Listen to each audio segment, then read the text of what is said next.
I never used to pay attention to strange noises in my house. Last night, everything changed. Around 11, I was in my bedroom, brushing my teeth and going through my usual routine. My place is an old, two-story house with creaky floors and doors that don't always close properly. I've lived here alone for the last 3 years. I rent it for cheap because most people don't want an older home with drafty windows and unpredictable plumbing. I never minded those minor inconveniences. They felt manageable. But what happened last night wasn't manageable at all. I had finished changing into an old t-shirt and sweatpants. I was reaching for the light switch when I heard a clear sound of footsteps in the hallway. At first, I froze. I told myself it was probably the wood settling or a small animal outside. But these footsteps had a weight to them. It sounded like slow, deliberate steps on the corridor floor. I looked at the doorway, feeling my heart speed up. I live alone and I don't invite visitors. No one else should have been walking around. My first thought was that maybe someone had broken in. I stood there listening, not moving for a solid 5 seconds. My mouth felt dry. I swallowed hard, then grabbed the nearest thing I could use as a makeshift weapon. It was a heavy flashlight by my nightstand. I turned off my bedroom light, thinking that if someone was there, maybe they wouldn't notice me right away. I moved closer to the door, pressing my ear against it. The hallway was dark, so I couldn't see anything through the gap under the door. The footsteps stopped for a moment. I waited, every muscle tight, expecting them to resume. Instead, I heard something else. A soft dragging sound like fabric against the floor. Then the footsteps started again, as if someone was pacing back and forth. I mustered the courage to open the door a crack. I wanted to peek into the hallway. My heart was pounding so hard I could feel it in my ears. As soon as I touched the doorknob, I heard a muffled voice. It was so faint at first that I thought I might be imagining it. But then it got clearer.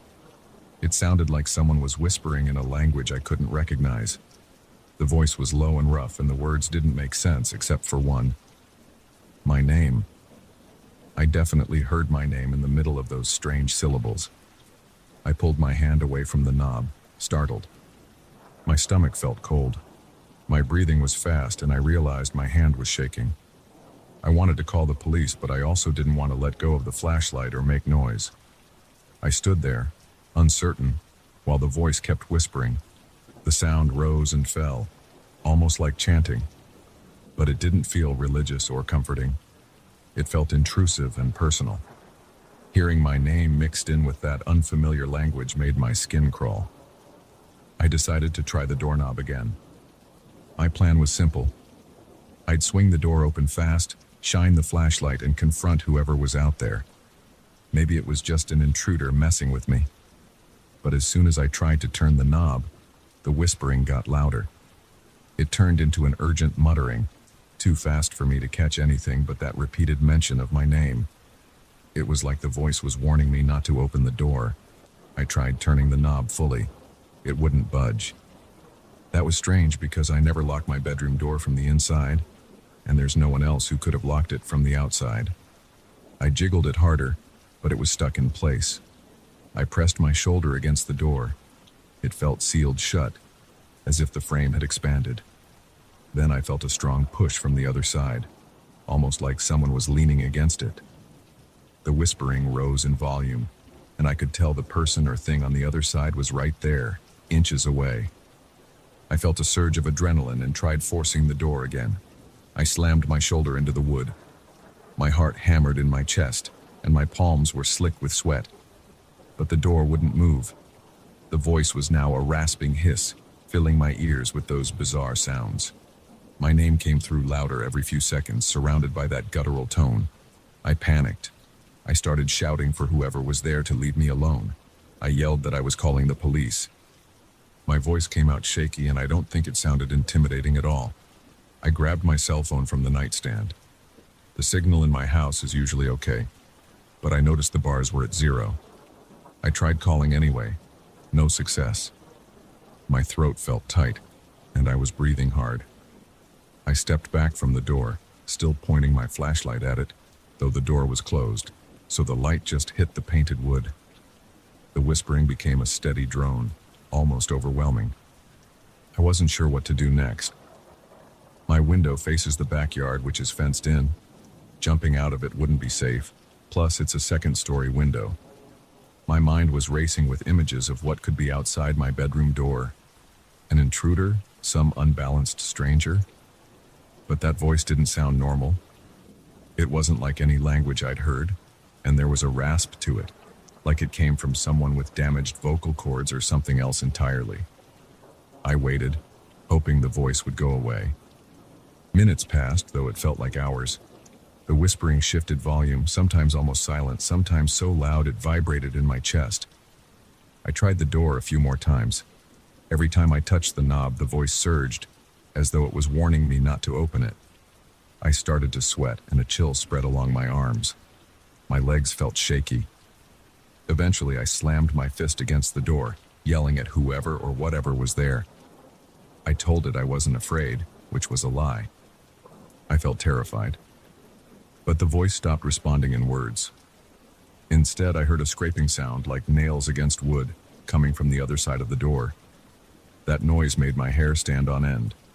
It was rough, like claws digging into the wood. I backed away again, shining my flashlight at the door. I saw no visible damage on my side, but I could tell something was happening on the other side. I paced around my room, looking for anything that could help me force the door open. I have some basic tools in a closet downstairs, but that didn't help me now. I went back to my phone. I kept trying to get a signal. At one point, the call went through, but the line was full of static, and no one heard me. Then the call dropped. I felt trapped, so I started shouting for help through my bedroom window, hoping maybe a neighbor would hear. But it was late, and our houses are spread out on this block. The air felt heavy and still, and no one answered. I stood there out of breath, shining my flashlight onto the backyard below. I saw only the old fence and some overgrown bushes. No movement, no lights. At some point, the voice calmed down to a low murmur. It repeated my name a few more times. Then it faded completely. I stayed by the door, listening for any sign of footsteps. Nothing. I tried the knob again. Still locked. I had no idea how that was even possible, but it wouldn't turn. The house grew silent except for my labored breathing.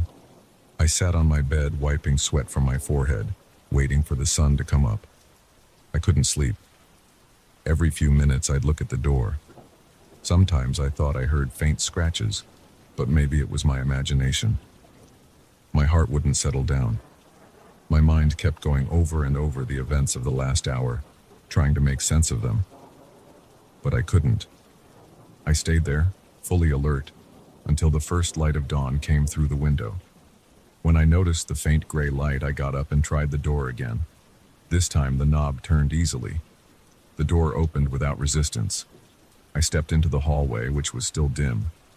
My flashlight beam cut through the semi-darkness, revealing the same old wallpaper, the same floorboards.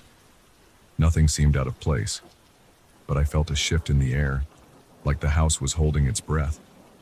I checked the corridor walls for any signs of scratching or damage. Everything looked normal. I took a few cautious steps. The floor creaked under me, but there was no sign of anyone else. I called out, my voice echoing down the stairs. No answer. I made my way around, checking each room on the upper floor. No open windows, no broken locks, nothing. I started to think I had imagined the whole thing until I opened the door to the guest room across the hall. The door was ajar. I don't spend much time in there. It's basically a storage space with boxes and a table. The walls are plain and the curtains are always drawn. I stepped inside and shone my flashlight on the far wall. My stomach twisted when I saw 4 long, jagged marks on the paint. They looked like claw marks, each about a foot long, spaced as if a large hand or paw had scraped the wall.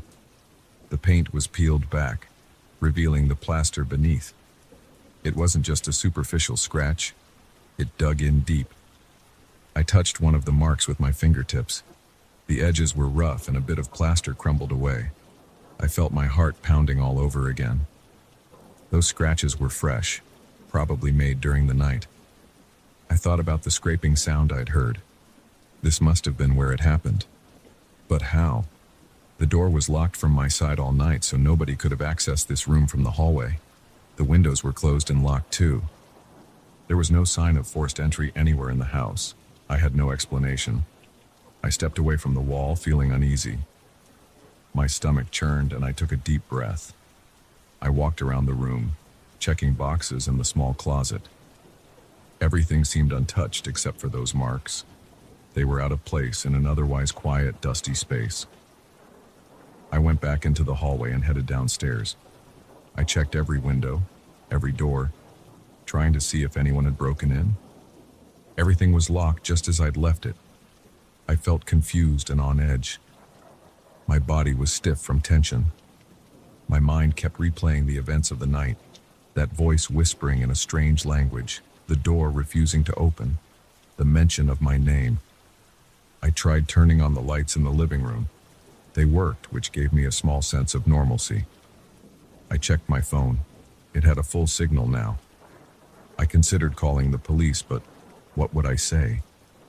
That I heard footsteps, then found claw marks and believed something impossible had happened? They would come out here, check around, and probably say it was an animal or that I damaged the wall myself. I felt frustrated and alone. I set my phone on the kitchen counter and washed my face with cold water in the sink. I avoided looking in the mirror because I didn't want to see the scared expression on my own face. My hands were trembling, and I had trouble steadying my breathing. My throat was dry, so I gulped a glass of water.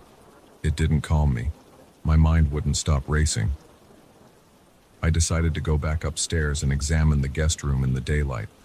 I thought maybe there would be footprints or some sign that could explain the claw marks. Going up the stairs, I felt a rush of anxiety, like I was stepping into a place I no longer trusted. The house felt different, like it was hiding something. Every creak of the floor made me jump.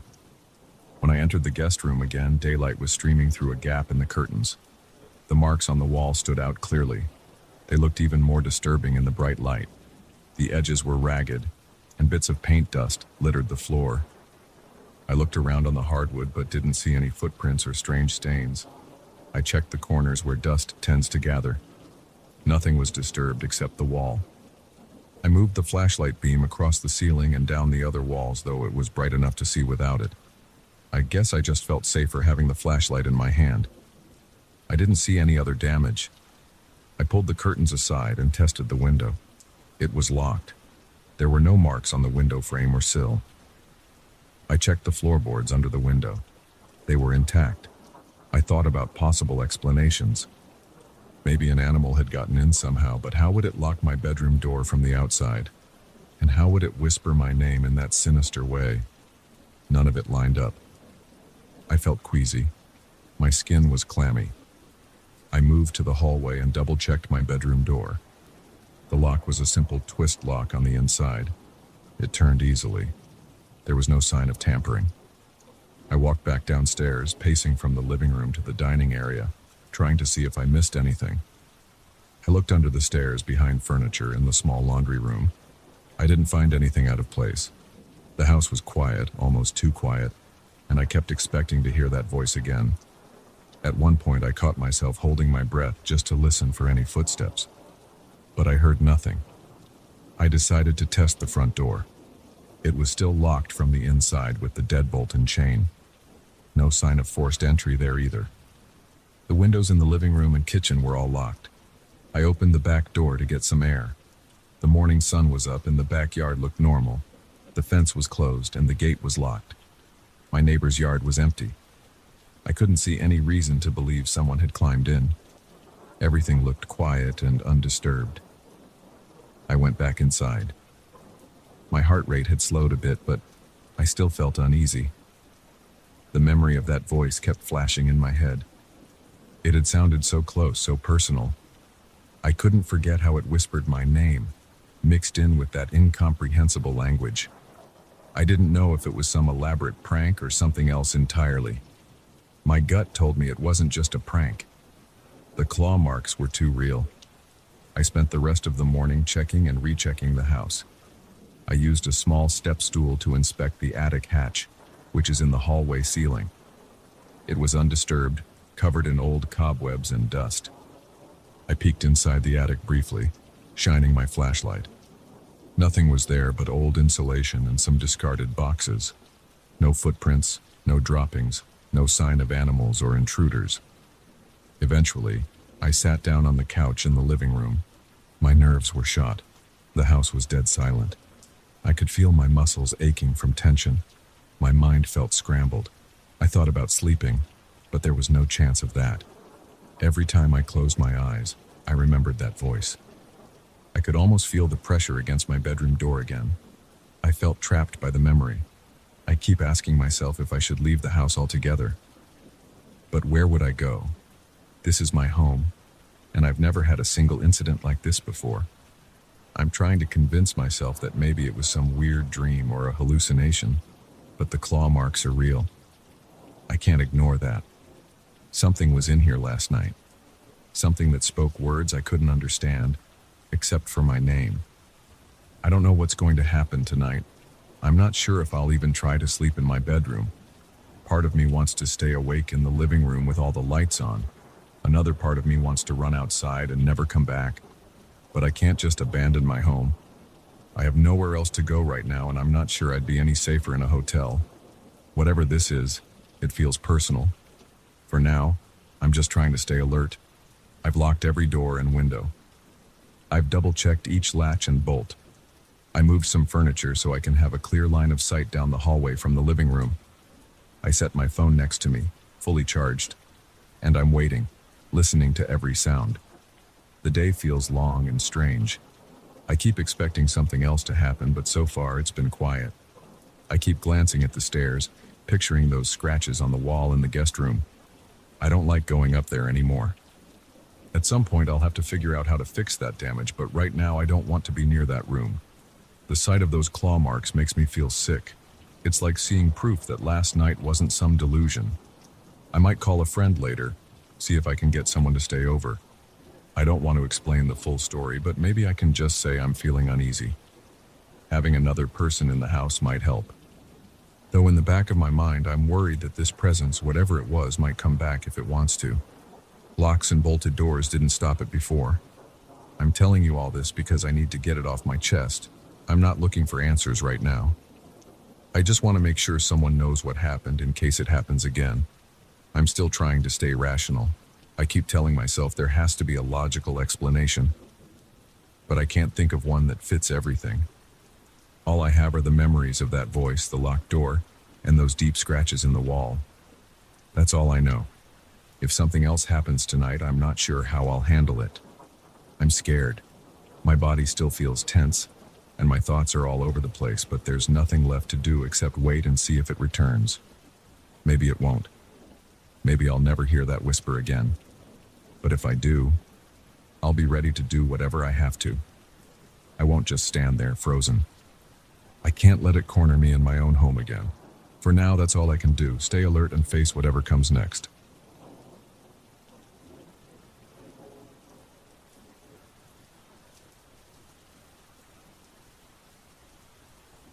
I got into antiques because they make me feel closer to something tangible from the past. I don't care about the stories behind them or the supposed value. I just like old things that show real signs of wear and tear. That's why I went to that auction on a random Saturday.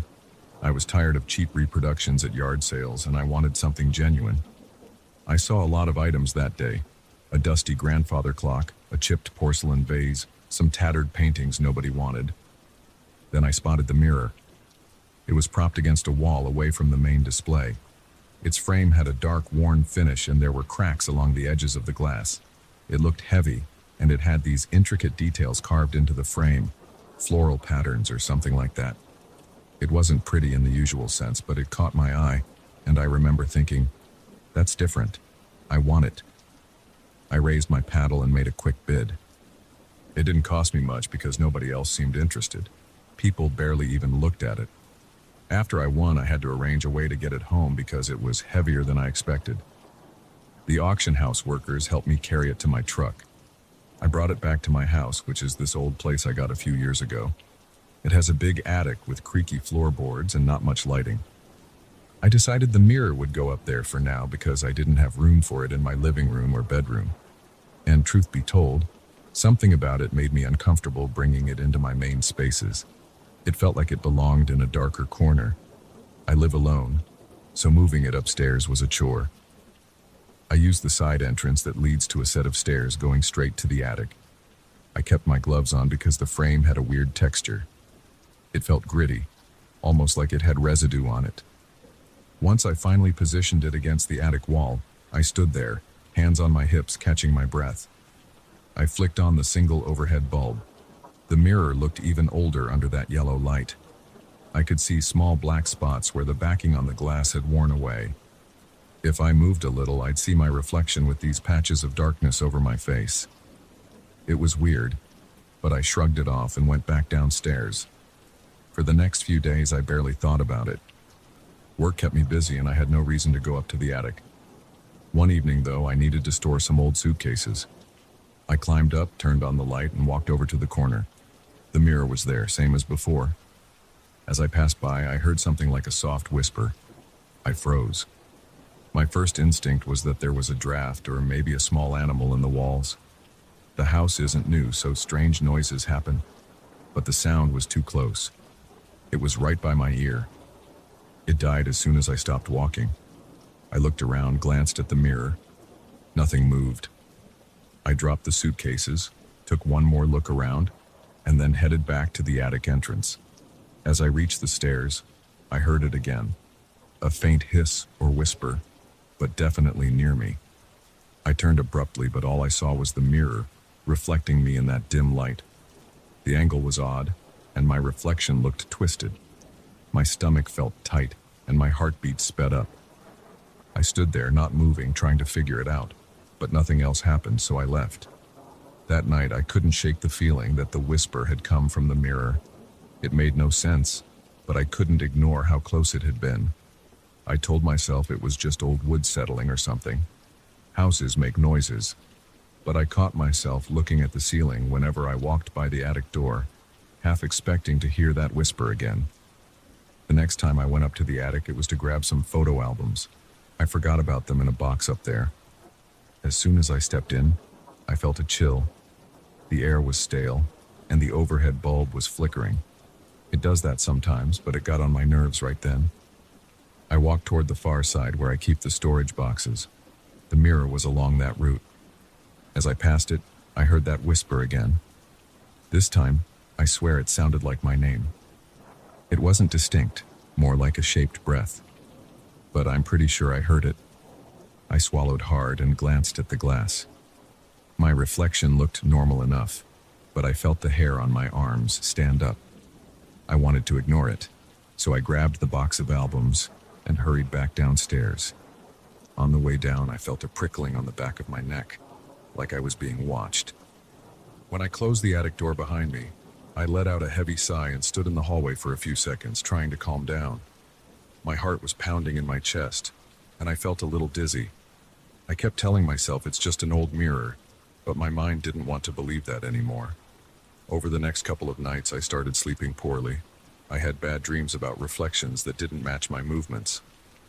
I'd wake up sweating, not remembering details, just that uneasy feeling of being out of sync with myself. By the time another weekend rolled around, I decided to confront this weird situation. I marched upstairs with a flashlight in hand, even though the overhead bulb worked. It made me feel safer somehow. The attic was quiet. The mirror stood where I left it. I walked over and stood in front of it. I stared at my reflection, studying every detail. My eyes looked tired with dark circles under them. My hair was messed up. My reflection was obviously me, but I felt like something else was watching from inside the mirror. My pulse raced, and my legs felt stiff. I shifted side to side. The reflection followed me normally. No delay, no weird movements. I leaned in, pressing my face closer to the glass. There were little scratches on the surface. The frame had a dull shine, like old varnish. I gently tapped the glass with my knuckles. It made a hollow sound. That's when I heard a creak on the floor behind me. I spun around. Nothing was there. I gritted my teeth and spun back to the mirror. For a split second, I swear the reflection turned slower than I did, but it happened so fast I couldn't be sure. My breathing got shallow. I felt a trickle of sweat run down my temple.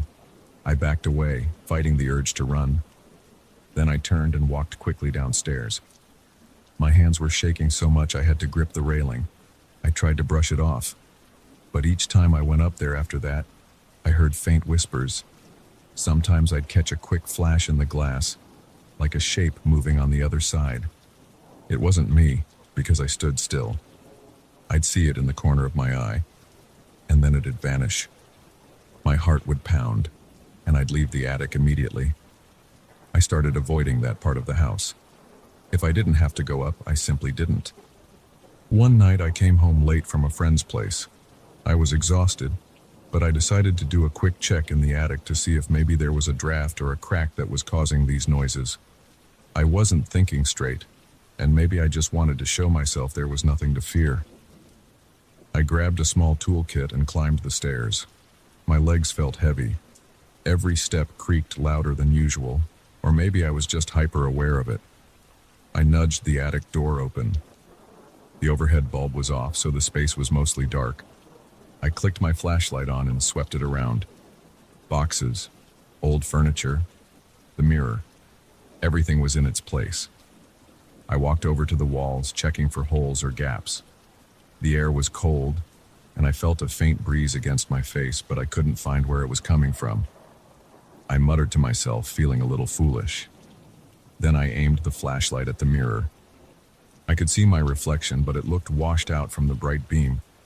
Something about the shape of my head in the reflection looked off. I lowered the flashlight, squinting, and realized my reflection wasn't lined up with my body. I stepped to the side, and the reflection lagged, like it needed an extra beat to follow me. My knees felt weak. My chest tightened, and I started shaking. I took a step backward, and the reflection finally matched me. But the look on the face in the mirror seemed different. My own face, but the expression wasn't quite right. I could barely breathe. I stood there, mouth dry, sweat beading on my forehead. I wanted to get out of that attic, but I also felt this need to keep watching. Like if I turned my back, something would happen. My flashlight began to flicker. I smacked it against my palm, trying to steady the light. In that brief moment of darkness, I heard a definite whisper. It was clearer this time, like someone exhaling right next to my ear. I panicked. I spun around and headed for the door. As I reached it, I felt a small burst of cold air on my neck, almost like a breath. I slammed the attic door shut behind me, sprinted downstairs, and didn't stop until I was in my living room with all the lights on. My heart was hammering against my ribs, and I couldn't focus on anything but that last whisper. It had sounded close and definitely said my name. I crawled onto my couch and sat there for a long time, trying to calm down. Every little creak in the house made me jump. For several days after that, I tried to pretend the attic didn't exist. I went to work, came home, watched TV, and slept in my bedroom. I even kept my bedroom light on some nights because I felt so uneasy. I dreamed about the mirror almost every night. I'd see my reflection looking back at me, but the eyes were different, like they belonged to someone else. I'd wake up sweating and trembling, telling myself it was just a dream, but it all felt too real. Last week I decided I had to face it again. I hate feeling trapped in my own house. I grabbed a big sheet to cover the mirror. I thought maybe if I covered it, the weirdness would stop, or at least I wouldn't have to see my reflection. So I marched upstairs, ignoring the sudden trembling in my legs. The attic was dim. The overhead bulb gave off a weak glow. I walked straight over to the mirror. I thought I heard a faint hiss, but I tried to tune it out. I flung the sheet over the glass and tucked the edges around the frame. Then I stood back, breathing heavily. No reflection. It was just a lump of fabric now. My heartbeat slowed a bit and I sighed with relief. I muttered something like, "Done, that's it," and headed back downstairs. That night was the first time in weeks I slept through most of the night. I only woke up once around 3 a.m. because I thought I heard my name. but it sounded muffled and it faded quickly. I stayed in bed and eventually fell back asleep. The next day I felt a little better. I even managed to watch a movie without looking over my shoulder every few minutes. I started believing that covering the mirror was enough. Then, 2 nights ago, I heard a loud thump coming from the attic. It was around midnight. I shot out of bed, heart pounding. I stood in the hallway listening. Another thump, followed by a scraping sound. It sounded like something heavy shifting across the floor. My stomach churned. I waited a moment, debating whether to go up. The noises stopped, and the silence was just as bad.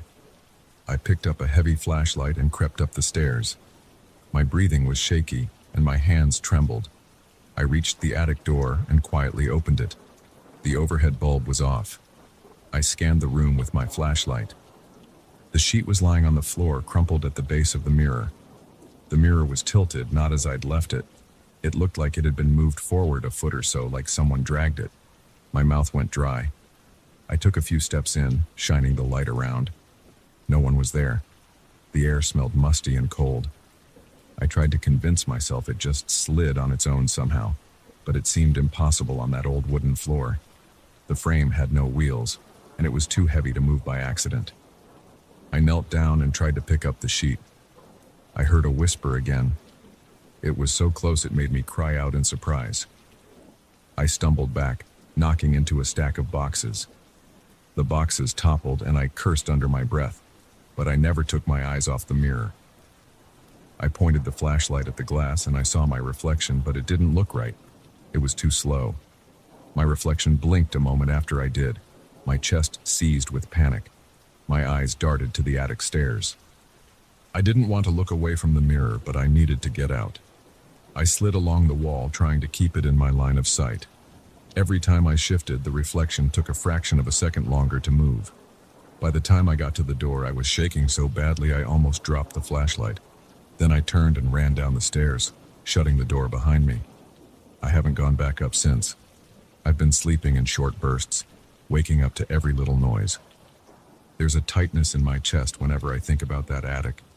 I can't stand the idea of that mirror still being up there, uncovered. The worst part is the way my reflection lagged. It felt like something else was controlling it, like it was deciding when to move. I keep imagining it staring at me from behind the glass, waiting. Sometimes I swear I hear footsteps in the attic. I even thought I heard a low voice calling me by name last night. I don't know what's in that mirror or why it's targeting me. I've never believed in curses or haunted objects, but none of this feels normal. I can't handle it anymore. I'm leaving that mirror in the attic for now. I can't bring myself to smash it or throw it out. Part of me is scared of what might happen if I break it. Another part of me just can't go up there again. I feel trapped, but I'm trying to keep calm. I've been sleeping with the TV on, the volume low, just so there's some noise to drown out the thoughts. Every day I hope I'll gather the courage to go back up there, or maybe call someone to haul it away. But so far I can't do it. All I can say is, if you ever come across an old mirror at some auction or estate sale, think twice. Don't ignore the feeling you get when you look at it. If it makes your skin crawl, trust that instinct. Because I'm stuck now, with something that seems to whisper my name when nobody else is around. It follows me in the reflection, slowly, as if it's testing the boundaries of what it can do. And I can't bring myself to face it again. I'm just trying to get through each night without hearing it call for me. I know I need to do something, but right now, I'm too scared to make a move. I keep waiting for morning, trying not to think about what might happen if my reflection decides it doesn't want to stay behind the glass anymore.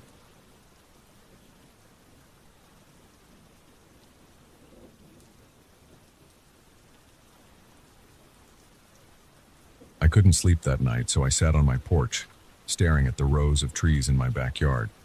It was around 2 a.m., and I just wanted some fresh air before trying to sleep again. My mind was calm at first, but then I saw a shape moving behind the tall, thin trunks. It looked like a human figure, but it moved too fast. I felt a spike of adrenaline in my chest, and my heart started thumping hard against my ribs. I decided I needed to take a closer look, even though part of me wanted to lock the door and ignore it. I live in a modest house with a decent yard, surrounded by a sturdy wooden fence on 3 sides and a high brick wall in the back. The porch is slightly raised, so I get a decent view of the yard. I spend a lot of nights there when I'm restless. Usually, I see nothing but a stray cat or a possum nosing around. This time, that shadow was different. It looked upright, like a person walking in a crouched position. I couldn't see its face or any details, just a vague silhouette in the dim moonlight. I got up from my chair, grabbed my flashlight from a table by the door, and took a slow step down the porch stairs. The wood under my feet creaked, and the sound seemed to echo in the stillness of the night. The air felt damp, and my hands were starting to sweat a little against the metal of the flashlight. I shone the beam around, hoping to catch whatever was out there. At first, the flashlight showed me nothing but grass, some scattered sticks, and a few rocks near my old shed. I could hear my own breathing growing faster. I forced myself to take slow steps onto the lawn. I scanned left and right, trying to keep my footfalls quiet. I noticed how the cold air clung to my skin, making the hair on my arms stand up. I tried to keep my grip steady on the flashlight, but I felt a slight tremble in my wrist. Then I heard something snap, a branch or a twig, somewhere near the back fence. The sound made me jump. My heartbeat pounded in my ears. I pointed the flashlight beam toward that area and started walking in that direction. My shoes crushed a few fallen leaves, and I tried to keep my steps from making too much noise. I didn't call out or say anything. I didn't want to alert whoever or whatever was there. As I got closer to the row of trees, the air smelled like damp wood and a bit of earth. There was no wind that night, so every small sound came through clearly. I heard another faint snap, like something moving through dead branches. I lifted the flashlight and swept the beam across the trunks. I saw nothing move. The flashlight illuminated the ground in a bright circle, but the area beyond that circle was pure darkness. I could feel tension in my neck and shoulders, and I noticed I was holding my breath. After a few seconds of scanning, I stepped between two of the larger trees and looked around for footprints. The ground there was a mix of patches of grass and dirt. My flashlight fell on a set of footprints. They were shaped like a person's bare feet, with distinct toes and a heel mark. They looked fresh in the moist earth. I knelt down to get a better look, and my knees pressed into the cold, damp ground. Each footprint was about the size of a man's foot, maybe around 10 or 11 inches long. The pattern suggested the figure walked toward the back wall. But there was something odd about how deep they were, as if the person was very heavy or had pressed down with unusual force. I stood up and followed them. Every time I took another step, I felt more tension in my chest. I tried not to overthink it. I tried to keep my thoughts on what was right in front of me, but my mind kept racing. Why would a barefoot man be sneaking around in my yard in the middle of the night? The prints led me closer to the wall. The grass was flatter there, and I almost lost the trail a couple of times. Then I saw another clear imprint right next to the wall, and then nothing. There were no more footprints leading away. It was as if the person climbed the wall or jumped over it in one swift motion. I stood there, shining the flashlight up along the bricks. The top of the wall was at least 8 feet high, maybe more. There was no ladder leaning against it, no tree branch that would give someone a boost. My eyes moved along the edges of the wall, looking for some kind of foothold. The bricks were smooth, not jagged. I couldn't see any sign of assistance. It made me uneasy. My stomach was knotted, and my face felt hot despite the cool air. I wanted to see if there were footprints on the other side, so I moved around, looking for a way to peek over the wall. I have a short stepladder inside my shed, but it felt risky to go all the way there, unlock it, drag it back, and set it up in the dark. Still, I felt driven to know. My thoughts kept jumping between fear and curiosity. Finally, I decided to at least check quickly. I jogged back toward the shed, my flashlight bouncing erratically across the ground. The night was quiet except for my shoes scuffing the grass and my labored breathing. I reached the shed, which sits near the left side of the yard. The door groaned as I pulled it open. Inside, it smelled like dust and old paint. The stepladder was in the corner. I grabbed it, nearly knocking over a small rake in the process. My pulse was racing, and my mouth felt dry. I glanced over my shoulder, half expecting to see someone behind me. There was no one, only shadows and the faint outline of the house. I carried the ladder back to the wall, trying to be as quiet as possible. I propped it against the bricks, testing to see if it felt stable. It wobbled a bit, but seemed like it would hold my weight if I was careful. I set the flashlight down on the ground, angled upward so I could see the ladder's steps. Then I climbed up, my legs tense and my hands gripping each step. The ladder squeaked under me. When my head was close to the top, I turned off the flashlight, figuring I might see better in the dark if I let my eyes adjust. I peered over the wall. The other side was a narrow strip of land behind my neighbor's property, full of tall grass and a few random piles of debris. There was no house directly behind that wall, just this unused patch that leads to a wooded area about 100 yards away. The moonlight gave me enough visibility to see that the grass looked undisturbed. I didn't see any footprints. I tried to spot any bent or crushed grass that would suggest a recent jump or landing, but I couldn't see anything like that. My arms started shaking, partly from the tension and partly from trying to keep my balance on the ladder. I decided it was too risky to climb all the way over. If something was out there, I didn't want to meet it alone in the dark. I carefully climbed down and stood in my yard, staring at the wall. The footprints on my side ended abruptly, like someone vanished into thin air. My mind kept looping around that thought. How could a person leap over without a sound, or climb with no footholds? I picked up my flashlight again and swept the area around the wall once more. I checked the grass, the trunks of nearby trees, and the ground for other clues. Nothing showed me how this thing got out. My body felt stiff, and my skin tingled with a mix of fear and confusion. The night was silent again, except for my own movements.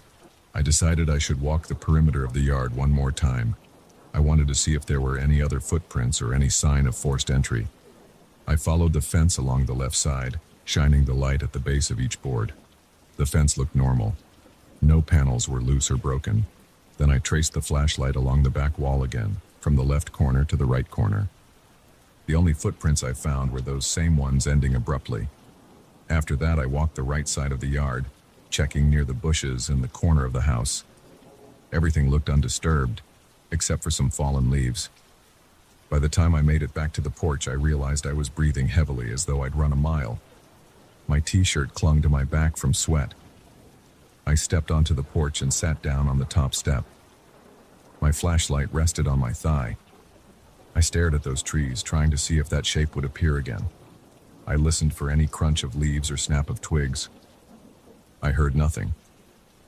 I sat there for at least 15 minutes, scanning the yard in silence. My heart rate gradually slowed down, and I noticed my hands were still trembling a bit. I kept picturing those footprints and the way they just stopped at the wall. I felt a strange chill whenever I thought about how quiet it had been, other than those 2 or 3 twigs snapping. A person moving through my yard should have made more noise, especially if they were barefoot. And if it was a barefoot man, why come here? Why walk straight to the wall and vanish? I forced myself to stand up. I went inside and made sure the back door was locked. I even checked the windows. I could feel my pulse in my neck. I walked through each room, flipping on the lights for a moment, then flipping them off again. I stayed away from the front windows, feeling paranoid that someone might be watching. After a few minutes, I ended up back in the kitchen, leaning against the counter, still gripping my flashlight. I thought about calling the police, but I didn't have much to tell them. I didn't see anyone's face, and I had no evidence of a break-in. There was no property damage, except for some trampled grass. I had footprints in the dirt, but that alone didn't seem like enough for an urgent response. My phone was on the kitchen table, but I left it there, unsure of what I'd even say. I filled a glass of water and drank it slowly. My throat was so dry that the water felt almost too cold going down. Then I decided to go back outside, stand on the porch for a moment, and see if anything changed. The night was still dark, and the moon was starting to dip behind a patch of clouds. The air felt cooler than before, and I shivered. I didn't see or hear anything unusual now. The yard looked the same as it always did, except I knew something had been out there. I kept my eyes on that row of trees, and I half expected to see that shadow figure again. Nothing moved. No leaves rustled. After a few more minutes, I turned and went back inside. I locked the door and left the porch light on, something I don't normally do overnight. I checked the living room blinds to make sure they were closed. My chest felt tight, and I noticed my teeth were clenched. I tried to shake off the tension by stretching my arms and rolling my neck, but the feeling of unease wouldn't leave me. I stayed awake until the sky started turning gray, pacing around the house and checking the backyard every so often. The footprints wouldn't leave my mind. They were clearly human, but how could anyone scale that wall with no help? How could they move so quietly, breaking only a few small branches, then disappearing without a sound? I felt confused and on edge, like someone was messing with me. At around 5 a.m., I went out there one last time with my flashlight. The prints were still there, just as clear as before. I followed them again, thinking maybe I missed a partial print or a clue near the fence. Everything was the same as it had been a few hours ago. The wall was solid and high. There was no gap or opening. There was no rope or ladder. It was all intact. I never figured out what it was that I saw. It looked like a man's shape, but it moved in a way that felt unnatural. The footprints were real, but the exit path didn't make any sense. That night changed the way I feel about my own backyard. I still like to sit on the porch sometimes, but I keep the yard lights on now. I also set up a motion sensor near the back trees. It makes me feel a little safer, even though I'm not sure what good it will do if that thing ever shows up again. I still don't have any solid explanation. I've thought about it a lot, and I have no clear answers. All I know is that I saw a shadow out there, heard branches snapping, and found those footprints that ended at the wall. It made my heart pound in a way I've never felt before. Every time I think about it, I feel that same burst of adrenaline in my chest. The memory is clear. The cold air, the damp ground, the footprints, and that wall standing there, silent and solid. I'm still on edge about it, but life goes on. I just make sure to keep my eyes open whenever I step onto the porch at night.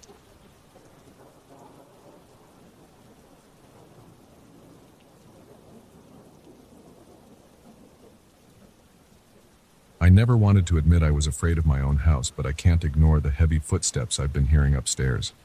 Every night, around the same time, there's this slow, steady thump. It sounds like someone is pacing across the floorboards. I've lived in this house for years. It's mine. I know every corner. But the second floor turned into a storage space over time, and I hardly go up there anymore. I try to focus on other things, watch TV, read emails, or clean the kitchen, but I can't help looking toward the stairs. The sound is impossible to ignore. It's been getting louder, and tonight I've decided I need to check it out. I stand at the bottom of the stairs. I'm tired. I haven't slept well for days. My head feels heavy and my eyes are sore. The hallway is quiet except for a faint hum from the refrigerator in the kitchen behind me.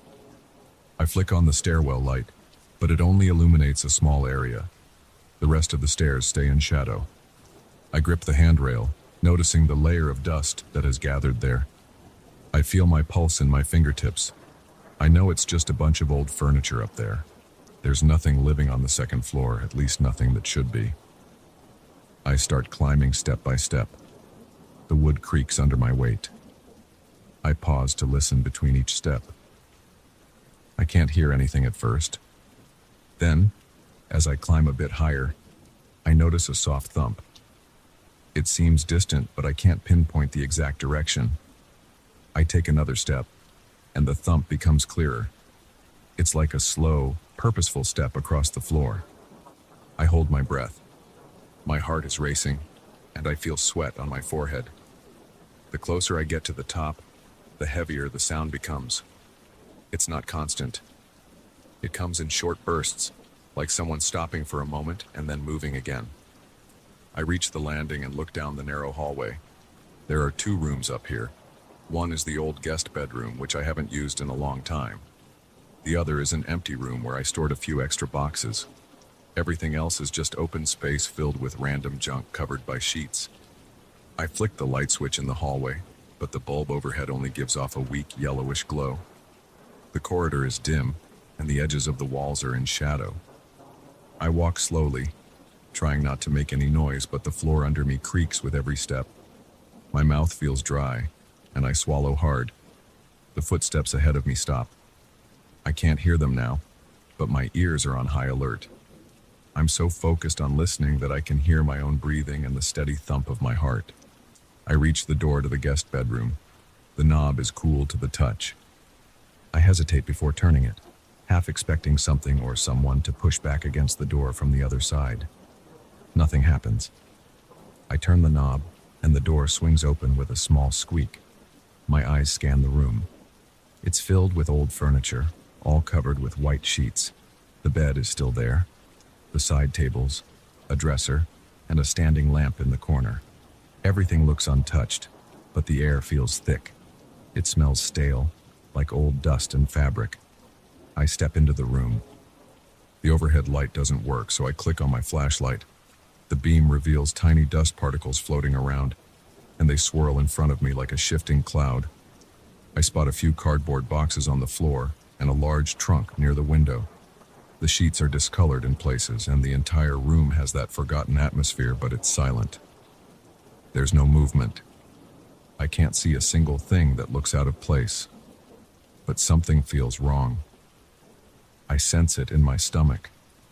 It's a tight feeling, like I'm bracing for a sudden impact. I walk to the bed and lift the corner of the sheet. It's just the old mattress underneath. No signs of disturbance. I check behind the trunk. It's dusty, with a few spider webs in the corner, and there's nothing hiding there. I hear a small noise from behind me, and I spin around, flashlight pointing at the far side of the room. My hand is shaking, and the beam is unsteady. Nothing moves. The furniture stands still. The shadows don't shift.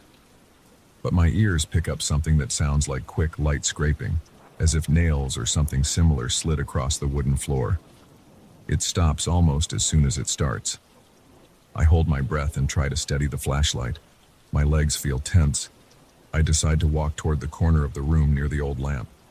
My footsteps stir up more dust, and I can feel it clinging to my clothes and face. I don't see any obvious signs of an intruder. The furniture is all in place, and the only movement is my own. Still, I can't ignore the sensation that something else is here. I can't see it, but I feel it. My stomach is in knots, and my palms are wet with sweat. The thought crosses my mind that maybe it's an animal, a raccoon or a large rat. But the footsteps I heard earlier were too heavy for a rodent, and the movement now doesn't sound like any animal I've encountered before. I walk back toward the door, shining the flashlight on the dresser against the wall. The sheet covering it appears slightly pulled to one side, like someone tugged it. I'm not sure if it's been that way for a while, or if it's new. I lift the sheet, and the dresser underneath looks the same as always. A couple of old pictures and random knickknacks on top. Nothing else. I head back into the hallway, shining my flashlight around. The air is cold, and I notice goosebumps on my arms. I can still taste the dust on my tongue. I lean over the railing to look down the stairs. The main floor is dark except for a faint light from the living room lamp I left on. Everything looks normal down there. I focus again on the second floor, stepping carefully, feeling each creak in the floorboards vibrate through my body. I make my way to the other room, the one with extra boxes. The door is slightly ajar. I don't recall leaving it that way, but maybe I forgot. My memory of this place is fuzzy. I don't come up here often. I push the door open, and the light from the hallway spills inside. There's a stack of cardboard boxes along one wall, filled with old clothes and kitchen utensils I don't use anymore. In the corner, there's a lamp on the floor, unplugged, and a few chairs stacked up. Everything is covered in the same thin layer of dust, with a few scattered footprints in the dust where I assume I walked months ago. I step inside. The smell here is a mix of old paper and stale air. The window is closed, so there's no breeze. I keep the flashlight in front of me, scanning the floor and walls. My heart's pounding like a drum, and I'm practically waiting for something to jump out from behind a box. I take a few careful steps, lifting my feet so I don't make too much noise. The floor squeaks anyway, and I flinch each time it does. Then I hear a faint rustling. It sounds like fabric shifting. It comes from behind the stack of boxes in the corner. I freeze. I point the flashlight in that direction, but the beam is blocked by the boxes. My body tenses up, and I feel an unpleasant chill move through my arms and neck. I stay silent, listening. My own breath sounds too loud. The rustling stops. I walk closer, taking each step with caution. My arms feel shaky. I slide one of the boxes aside with my foot, and the cardboard scrapes the floor. Behind the boxes is nothing but a few more crates and an old coat stand lying on its side. I shine the flashlight around every inch of the space, expecting to see some creature or a person crouched there, but there's only dust and shadows. I exhale, realizing I was holding my breath again. My head feels light and my body is still alert. I start to think I might be losing my mind. The footsteps were so real. The thumps were so loud. The rustling sounded right next to me. But now there's no sign of anything. I stay there for a moment, trying to make sense of it. Then I remember I've got a small door near the back of this room that leads to a crawl space for storage. I never go in there unless I really need to store something large. I walk to that door. It's locked with a simple latch. The latch is in place, but something seems off about it. It feels loose. I test it, and it jiggles more than I remember. I unlatch it and pull the door open, shining my flashlight inside. The crawl space is cramped and filled with a few boxes and old suitcases. The beam from my flashlight can't reach the far end, so I lean forward, carefully placing a hand on the edge to balance myself. The space smells damp and musty. The floor is just plywood, and the walls have exposed beams and insulation. I look for any signs of disturbance like footprints or displaced boxes. Everything looks normal. I shift a suitcase to the side and it's heavier than I expected. I hear another small scrape, like something sliding against wood. I whip my head around, but I see nothing. My pulse jumps. I'm breathing fast, and I can feel the sweat on my back. I decide to close the crawl space door. I've seen enough. I latch it again, though it still feels a bit loose. I make a mental note to fix it later, or maybe just nail it shut for good measure. Stepping back into the room, I realize the entire house feels colder than usual. There's a sense of being watched. I can't see anyone or anything, but it feels like I'm not alone. My mind races with possibilities. Could someone have broken in and is hiding in the attic? Could it be an animal that's big enough to make loud thumping noises? My logical side tries to calm me down, but the tension in my chest won't go away. I move back into the hallway, deciding to check the guest room one more time before I go downstairs. As I approach the door, I hear a soft bump. It's coming from inside the guest room. I stop in my tracks. The doorknob is right in front of me, and I see it move slightly. It's a quick, slight jolt, like someone is turning it from inside. I feel a rush of adrenaline, and my hands are almost numb from the sudden surge. I grip the knob and turn it fast, pushing the door open. The sheets on the furniture flutter a bit in the draft, but the room is still empty. I sweep my flashlight across the bed, dresser, trunk, and corners. Nothing is out of place, except the standing lamp is leaning against the wall now. I recall it was upright before. Or was it? My memory is hazy. I shut the door behind me, not wanting anything to slip out. I move to the lamp and set it upright. The base scrapes against the floor, making an unpleasant screech. I stand there for a few seconds, staring at the sheets and the quiet shapes in the room. I don't see anything. The silence presses down on me. My heart is still hammering.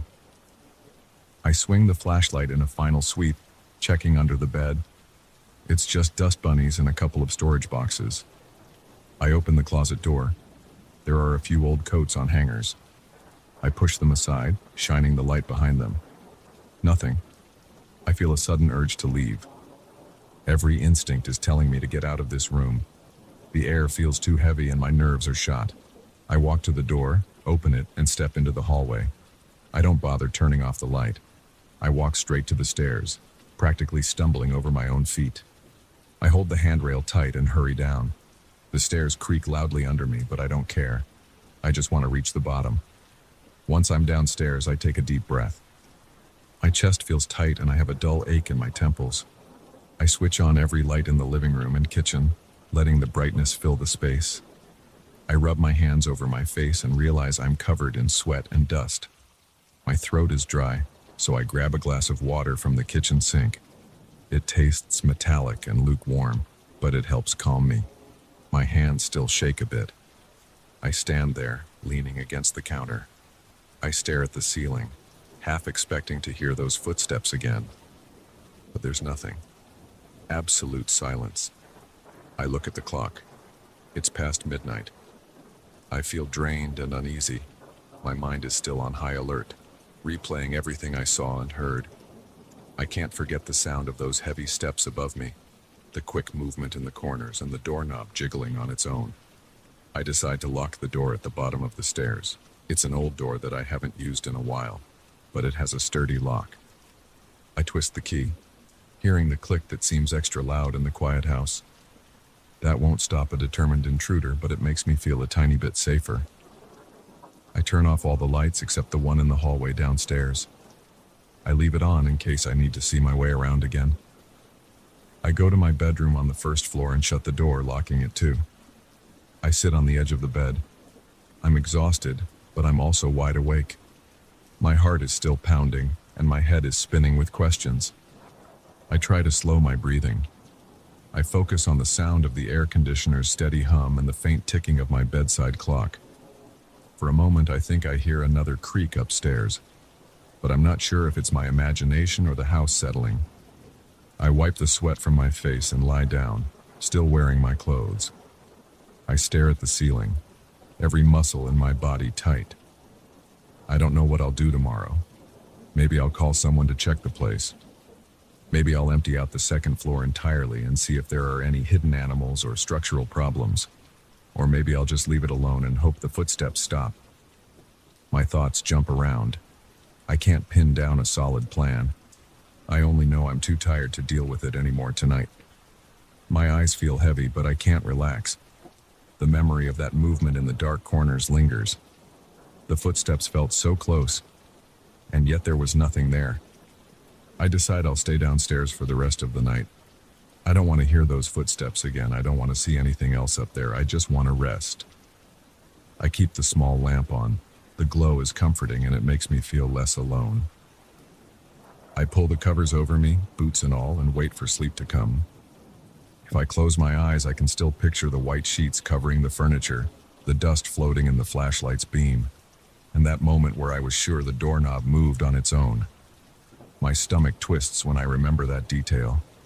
I stay there, eyes half closed, thinking about how a house can change so much when you stop using part of it. The second floor used to be a normal part of my life. Now it feels like a different world. The footsteps might stop or they might continue. I have no idea, but for now I'm not going back upstairs. I'd rather deal with my exhaustion than face that creeping feeling of something watching me from the shadows. I take a few deep, shaky breaths. I stare at the dim glow of the lamp. The rest of the room is wrapped in darkness. I can still hear my heart beating in my ears, but it's slowing down. My eyelids grow heavier. I listen carefully for any more thumping from above. The silence is unsettling, but I prefer it to those heavy footsteps. Eventually, I drift off into a restless sleep, uncertain about what the morning will bring.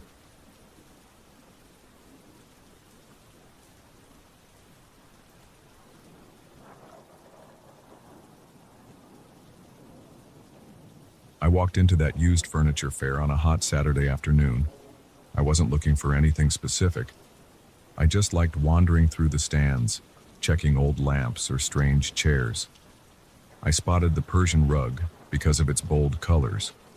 It was folded in half, resting on a metal rack near a stack of boxes. When I asked the vendor about it, he said it was old but in good condition. He mentioned a small stain in the center. He shrugged like it was no big deal. The price was low. I bought it without much thought. I carried it to my car, feeling a sharp twinge in my lower back because it was heavier than I expected. The rug had thick fibers and a tight weave.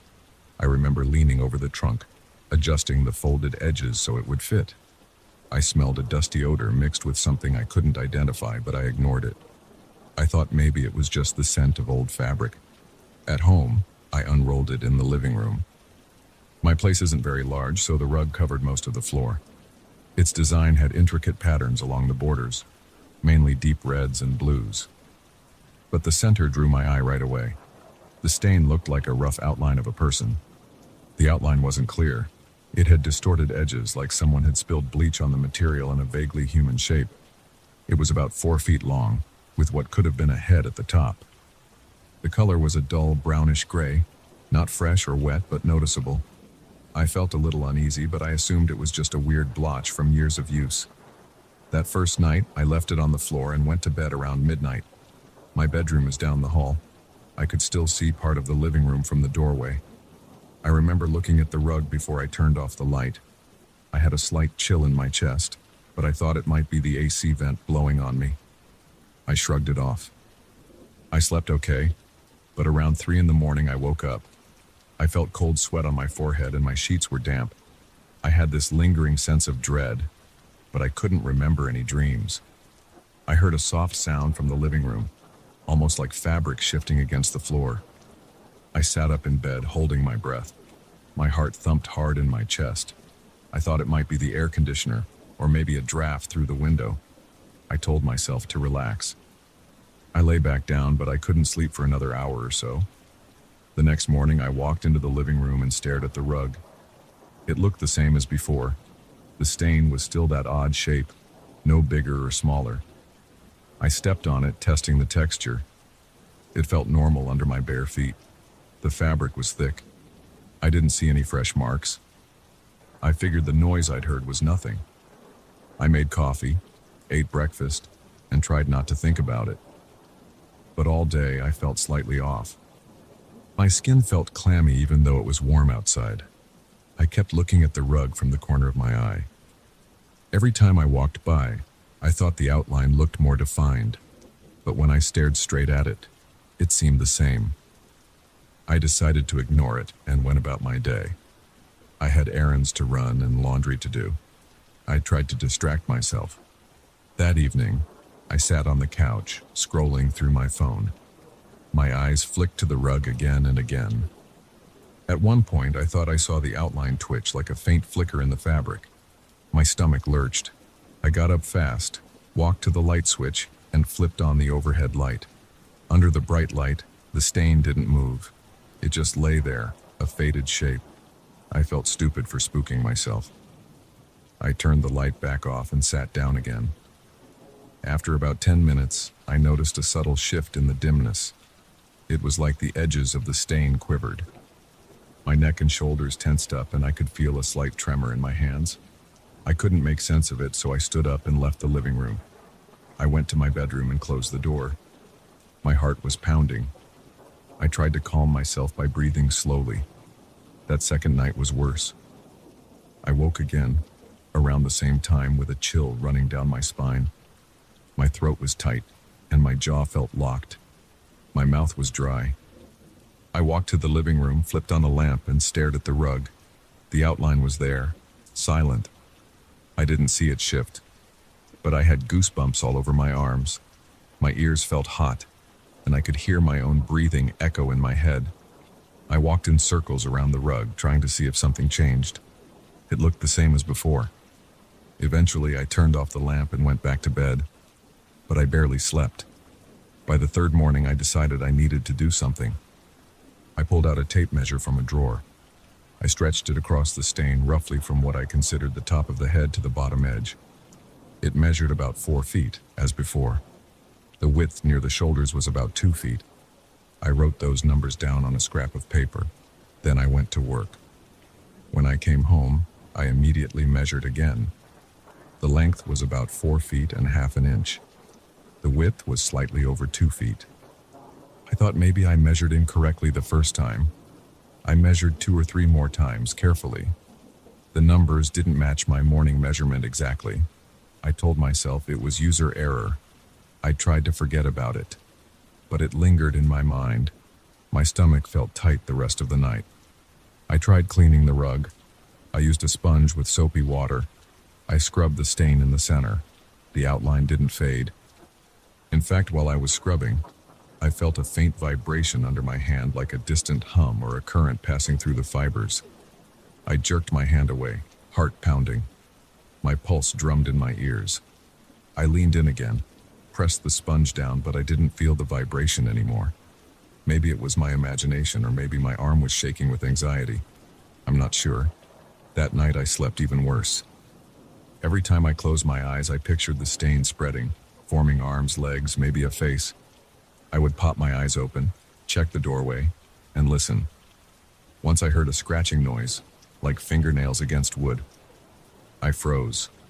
My mind raced with thoughts about vermin in the house, but I also thought about that shape. My chest felt tight. After a minute of silence, I got up and checked the living room. Everything was quiet. The rug lay flat. The stain was dark in the middle of it, like a silent figure on the floor. On the fourth morning, I measured again. Now it was 4 feet 2 inches in length. I felt my scalp prickle. I ran my hand over my hair. My breathing got shallow. I measured the width. It was over 2 feet by maybe a quarter of an inch more than before. I grabbed the edges of the rug and tried to roll it up. I thought maybe I'd store it in the garage, but the rug felt heavier than when I first brought it in. I had trouble lifting it. My arms shook and I felt sweat gathering on my forehead. It took me more than 10 minutes, but I managed to fold it in half. The stain bent in on itself, which made me queasy, like I was breaking a person's spine. My chest hurt, but I got it rolled. I carried it to the garage, put it in a corner, and came back inside, trying to calm down. That night, I tried to watch a movie in the living room. The floor felt bare and cold without the rug. My mind was restless. I expected to hear strange noises at any moment. I sat there trying to focus on the movie, but I kept pausing it to listen. The house was mostly silent, aside from the humming of the fridge and the soft whir of a ceiling fan. My heart raced every time I thought I heard a shuffle or a click. Eventually, I turned off the TV and went to bed early. I woke around 3 in the morning again, gasping for air. The bedroom felt cold, like someone left a window open, but everything was shut. I heard a faint thump from the garage. My stomach twisted, and I felt a surge of nausea. I forced myself out of bed. I grabbed a flashlight from my nightstand and walked to the garage door. My hand trembled when I grabbed the doorknob. I opened it slowly. The garage was dark and still. I aimed the flashlight beam around. The rug was lying there, still rolled. There was no one else in the garage. Nothing appeared out of place. But I felt a slight, uncomfortable heat near the rug, as if it were radiating warmth. My skin started to itch. I backed out, closed the door, and locked it. In the morning, I tried to be rational. I decided I would try to sell the rug to someone else or just throw it away. But a part of me felt uneasy at the thought of touching it again. I got dressed, walked out to the garage, and forced myself to unfold it. I placed it on the concrete floor to measure it one more time. As soon as it lay flat, I saw that the outline was bigger. It reached about 4 feet 6 inches. The shape looked more like a person, with the upper corners forming what could be arms. My throat tightened. I bent over with the tape measure and I noticed a dull smell that reminded me of old metal or rotting fabric. I felt goosebumps on my arms. My eyes burned a little. I decided to move fast. I dragged the rug across the garage floor. It felt heavier again. My arms ached. I took it to the back of my car, but I couldn't get it to fit easily in the trunk. I pushed and pulled, feeling sweat trickle down my face. The edges of the rug scraped the side of the trunk, making a rasping sound. My nerves were on edge. Finally, I slammed the trunk shut, breathing hard. I drove to a local thrift store. I tried to act casual as I carried the rug inside. The cashier looked at me but didn't ask questions. I said I wanted to donate it. She nodded and gave me a slip. I left quickly, relieved to be rid of it. That night, I slept better. I woke up only once, around 5 a.m., feeling a slight chill but no real panic. I drank some water and went back to bed. I thought maybe it was over. But 2 days later, I walked into my living room after work, and the rug was there. unrolled in the center of the floor. My heart nearly stopped. I froze at the doorway. I felt my knees go weak. My hands tingled, and I felt this rush of heat in my chest that made me gasp. I couldn't understand how it ended up back in my house. I locked all my doors. I had my keys with me. Nobody else had access to my place. I looked at the rug and saw that the figure in the center was bigger again. It was maybe 5 feet long now, with a distinct shape that suggested shoulders, a neck, and a head. I felt bile rise in my throat. I wanted to vomit. My thoughts became jumbled. I walked backward out of the room, keeping my eyes on that outline. My arms were shaking and my tongue felt dry. I grabbed my phone, opened my camera, and tried to record a video from the hallway, zooming in on the rug. It just showed the same shape. I waited several minutes. I saw a slight quiver along the edges of the outline. My heart hammered so hard that I thought I might pass out. I knew I couldn't call the police. I had no explanation. I had no visible intruder. I just had a rug with a shape that wouldn't go away. I decided I'd try to destroy it. I went to the kitchen, grabbed a pair of scissors, and walked back to the living room. My legs felt wobbly, like my muscles were too tense. I crouched down and tried to cut through the fibers. It was tough. I managed to make a small cut on one edge, but the scissors didn't cut smoothly. The fabric seemed too dense. I worked at it for a few minutes, struggling. My breathing got heavier and sweat ran down my forehead. Then I heard a faint rippling sound, almost like a muffled laugh, but it could have been the scissors. I dropped them and stood up, heart racing. I decided I needed to calm down. I grabbed an old blanket from the closet and threw it over the rug so I wouldn't have to see that shape. I sat on the couch, my back against the cushions, and tried to think of a solution. But my mind kept racing. I checked the time on my phone. It was only 9 p.m. I tried to watch TV again, but I kept glancing at the covered rug. At one point, I heard a soft shuffling noise from beneath the blanket. I stared, barely breathing. The blanket shifted a little, like the rug was moving underneath. I felt my chest tighten and I gripped the edge of the couch. I couldn't bring myself to lift the blanket. I just stared at it, heart pounding, until my eyes burned from not blinking. Eventually, I forced myself to my bedroom. I locked the door, even though I knew that wouldn't really help. I slid down to the floor, resting my back against the wall. My body shook. I felt cold sweat soaking the back of my shirt. I tried to steady my breathing by counting. I must have stayed there for hours, too afraid to sleep. Every little sound in the house made me tense up. I don't know what time it was when I finally dozed off. I woke to the sound of something brushing against my bedroom door. It was a soft scraping noise, like fabric sliding across wood. I froze, not even daring to swallow. I kept waiting for a knock or a louder sound, but it never happened.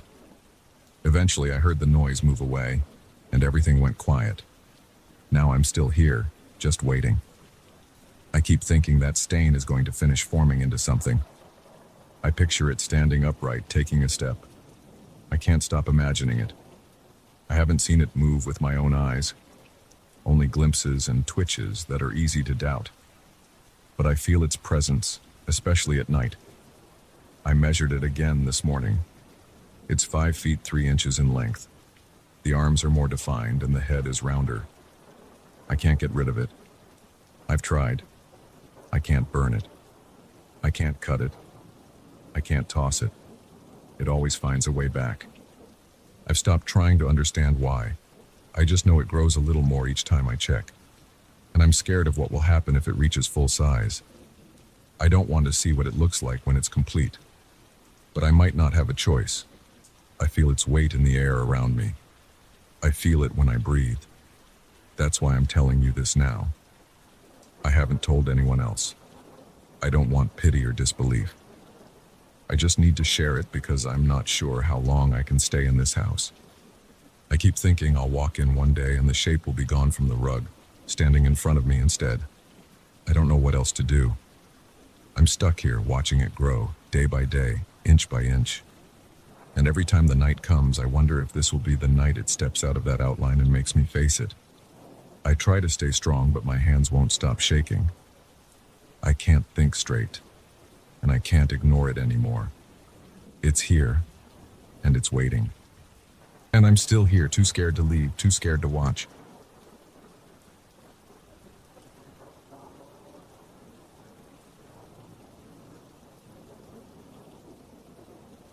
I woke up yesterday with a burning sensation on my left arm. That's when I noticed the strange scratches. They looked like claw marks, red lines across my skin. I didn't remember hitting my arm on anything, and I don't have pets. I stood there in the bathroom, staring at my reflection, trying to figure out how I got hurt. Then I felt a chill that started at the base of my neck and spread across my shoulders. I heard a faint scraping noise coming from downstairs, like metal rubbing against concrete. That's when my heart skipped a beat. I remembered the chain in the basement. I moved into this old house a few months ago.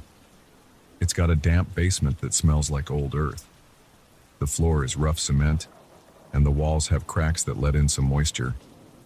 The first time I went down there, I saw a heavy chain hanging from a metal hook in the ceiling.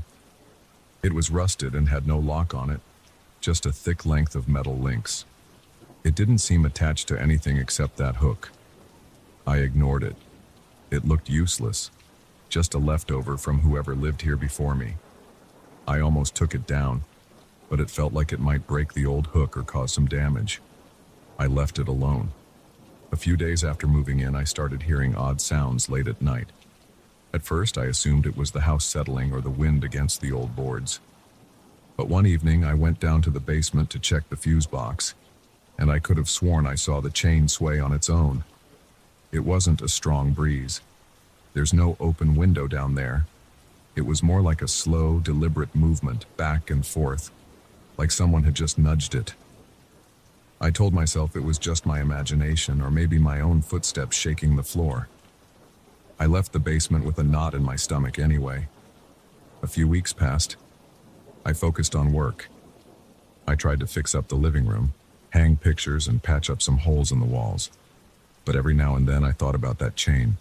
Sometimes, in the middle of the night, I'd wake up to a faint noise. I'd listen for a while, and when it stopped, I'd convince myself it was nothing. Then these scratches started showing up on my body. At first it was just a small mark on my back. Then I got one on my calf. They looked like thin lines, almost like fingernail scratches. I kept checking my bed for something sharp, or maybe a protruding spring in the mattress. Nothing. I started to lose sleep. My mind drifted back to the chain, but that made no sense. Why would a chain in the basement have anything to do with these marks? I decided to examine the chain more carefully. One night after dinner, I took a flashlight and a small hammer downstairs. I wanted to see if there was some kind of hidden mechanism or a sharp edge that might explain what was happening. I stood in front of it, shining the flashlight over each link. The rust flaked off in spots, falling onto the floor. Each link was thick, and there were about 20 or so links in total. I tapped them with the hammer, and they clinked loudly, echoing against the basement walls. My nerves were on edge. I felt a tightness in my chest, like I was about to see something I really didn't want to see. But I found nothing unusual, just old metal. I tried to yank the chain off the hook. It didn't budge. The hook was solid. I tested the beam it was attached to. It groaned a bit, but it held. I gave up and let the chain hang there. On my way back upstairs, I heard a soft rattle, like someone flicking the chain with a finger. I froze and shone the flashlight behind me. The chain moved gently.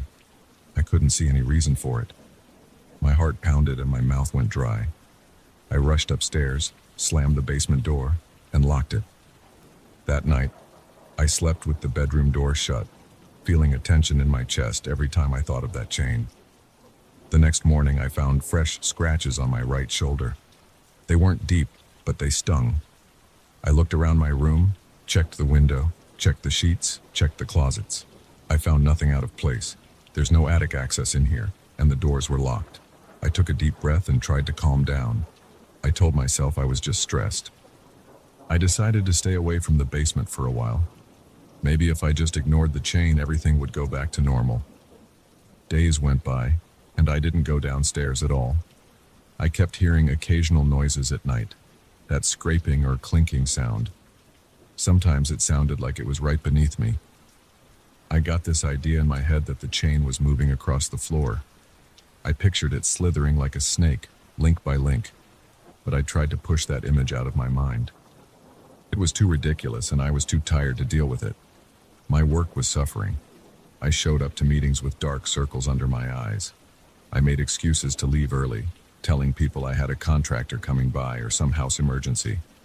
Then, one night, I woke up to a loud metallic drag. My eyes shot open. I froze in my bed, not even breathing.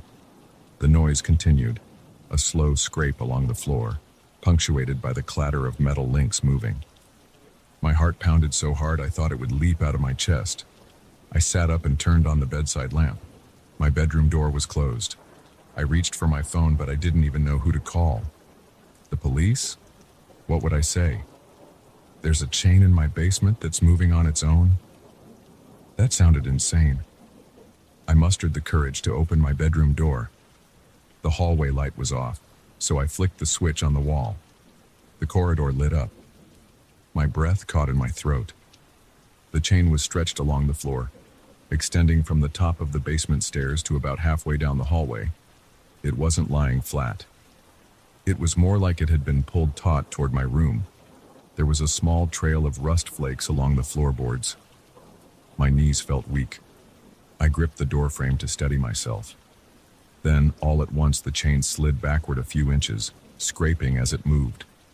I jumped and nearly lost my balance. The hallway went cold and my skin prickled. My first thought was to grab it and throw it outside. I wanted it gone, but I couldn't make my feet move. I just stared at it.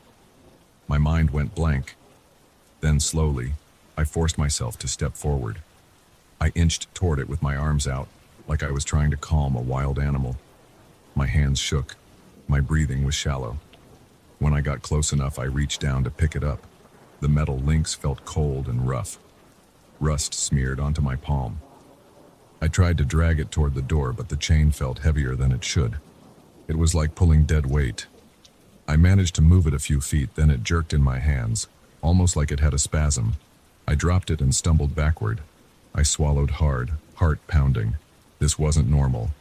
I had a sudden urge to lock it in the basement, but I didn't want to go down there. The idea of standing in that dark, damp space with this thing freaked me out, but I had to do something. I couldn't leave the chain lying in my hallway all night. I sucked in a deep breath, grabbed the chain again, and dragged it back toward the basement door. It resisted, like it was snagging on something, but I didn't see any obstruction. I kept pulling. It made a horrible screech as it scraped against the floor. My ears rang with the noise. Each foot felt like a battle. Finally, I reached the top of the basement stairs. I flung the chain down, watching it tumble and clatter onto the cement below. Then I slammed the door and locked it again. I stayed up the rest of the night, pacing around the living room. My mind raced with possibilities. I considered leaving the house, maybe going to a hotel, but that felt like running away. This was my home now. I thought about throwing the chain out into the yard, but then I imagined it crawling back. That sounded ridiculous, but I couldn't ignore what I'd just seen. I considered calling a friend, but who would believe me? I didn't have proof. I checked my phone. It was 3 a.m. I stood there until the sun started to come up, half expecting to hear more scraping sounds. It stayed quiet.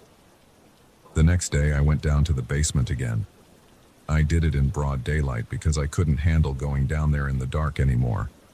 My legs felt stiff with fear. I carried a crowbar and a flashlight. When I opened the basement door, the chain was just lying there at the foot of the stairs in a tangled heap. It wasn't moving. I walked down slowly, shining the flashlight around. The basement looked the same as always. Musty walls, a few old shelves, a worn-out washing machine. Then I heard a soft clink. The chain seemed to shift on the floor, like it was adjusting itself. My heart hammered. I gripped the crowbar, my palms sweating. I poked the chain, half expecting it to lash out at me. It just rattled against the floor. I steadied my breathing and tried to think logically. Maybe I should remove it from the house completely. I decided to try getting the chain off the hook, even if it meant damaging the ceiling. But when I looked up, I realized the hook was empty. That made no sense because the chain was on the floor. It must have yanked itself free somehow. The hook was bent like something had pulled down with a lot of force. That disturbed me. I grabbed a pair of work gloves from my tool bench and wrapped the chain around my arm. I pulled it upstairs, one heavy link at a time. Each link scraped against the steps. My muscles ached. I kept going until I reached the front door. I kicked the door open, hauled the chain outside, and let it drop onto the driveway.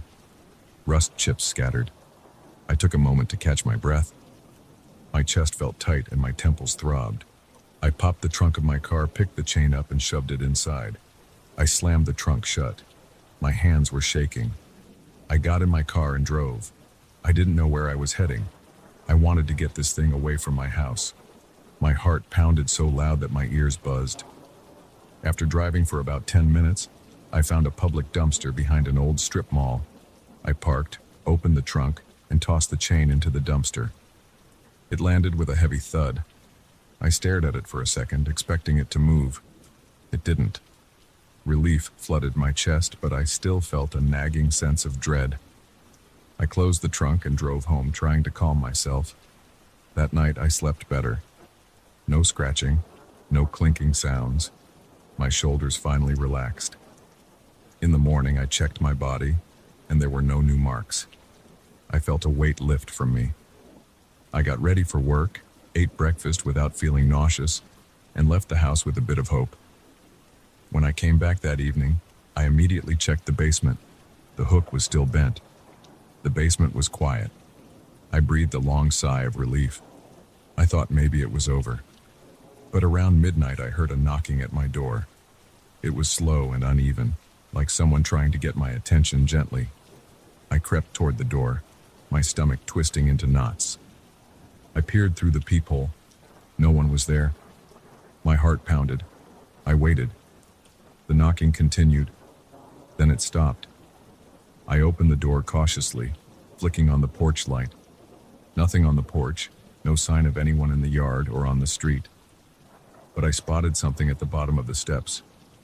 A single rusted link lying on the sidewalk. My entire body went cold. I looked around expecting to see someone, but the street was empty. The link didn't move, but it felt like it was watching me somehow. I backed away and shut the door. My mind spun. I felt that same tightness in my chest I'd had the first time I saw the chain move. I thought throwing it away would solve everything, but apparently I was wrong. Now I can't stop thinking about that one link on my porch. I haven't gone outside to grab it. I'm sitting here in the hallway typing this on my phone, listening for any sign of movement. My arms and legs feel tense. My skin keeps prickling. I catch myself glancing at the basement door again and again, even though I know the chain isn't there anymore, or at least, not all of it. I'm trying to keep myself calm, but every little sound makes me jump. I don't know what's going to happen next. For now, I'm staying awake, watching and listening. If I hear that scraping noise again, I'm not sure I'll be brave enough to open the door. I feel like it's only a matter of time before that chain or some part of it finds a way back inside. And if it does, I don't know how I'm going to stop it. I don't want to leave my house, but I also don't want to see what else that thing can do. I'm stuck, and I'm terrified. All I can do is hope it leaves me alone. But the more I think about it, the more I feel like that chain isn't done with me yet.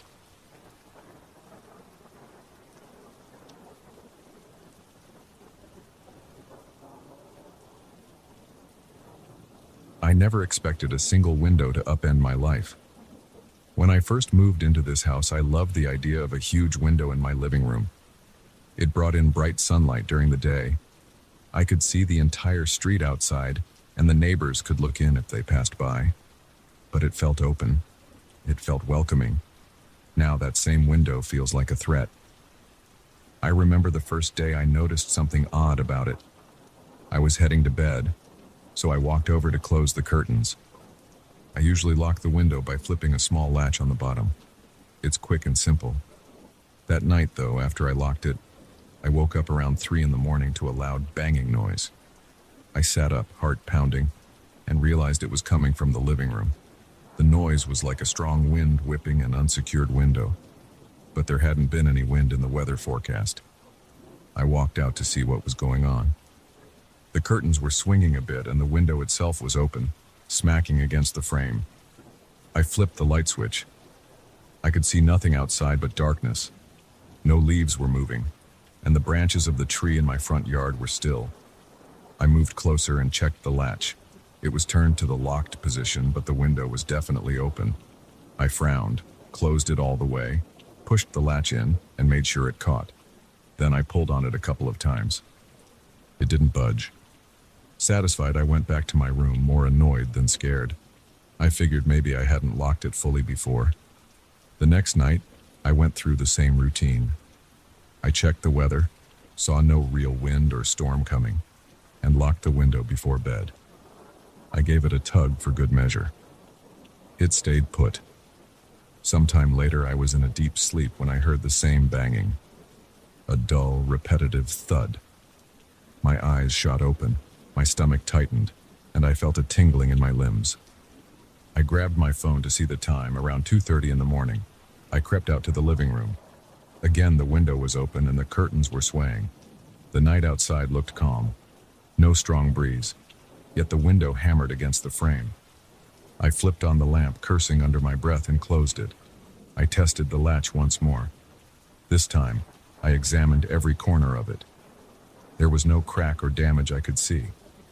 I yanked on it with more force than before. It stayed closed. I shook my head and walked back to my room.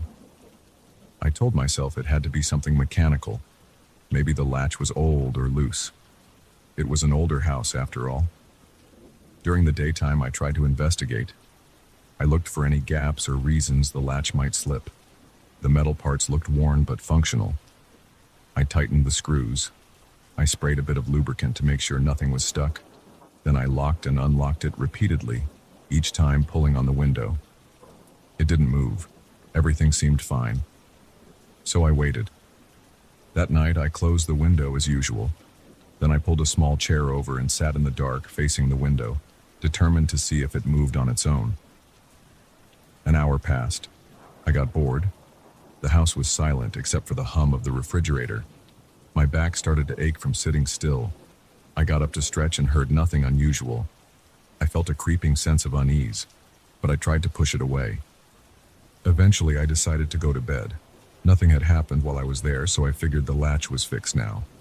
It wasn't fixed. Around 3 in the morning, that banging noise jerked me awake. I felt a chill spread through my arms. My heart rate shot up. I muttered to myself, "What the hell?" and went to the living room. Sure enough, the window was wide open, slamming against the frame. I could hear the glass rattling each time it hit. I flicked on the overhead light. The room looked the same as always, except for the moving curtains. I walked over, bracing myself for a cold breeze, but the air felt still. No draft touched my skin. That made no sense to me. If the window was banging like that, there had to be wind.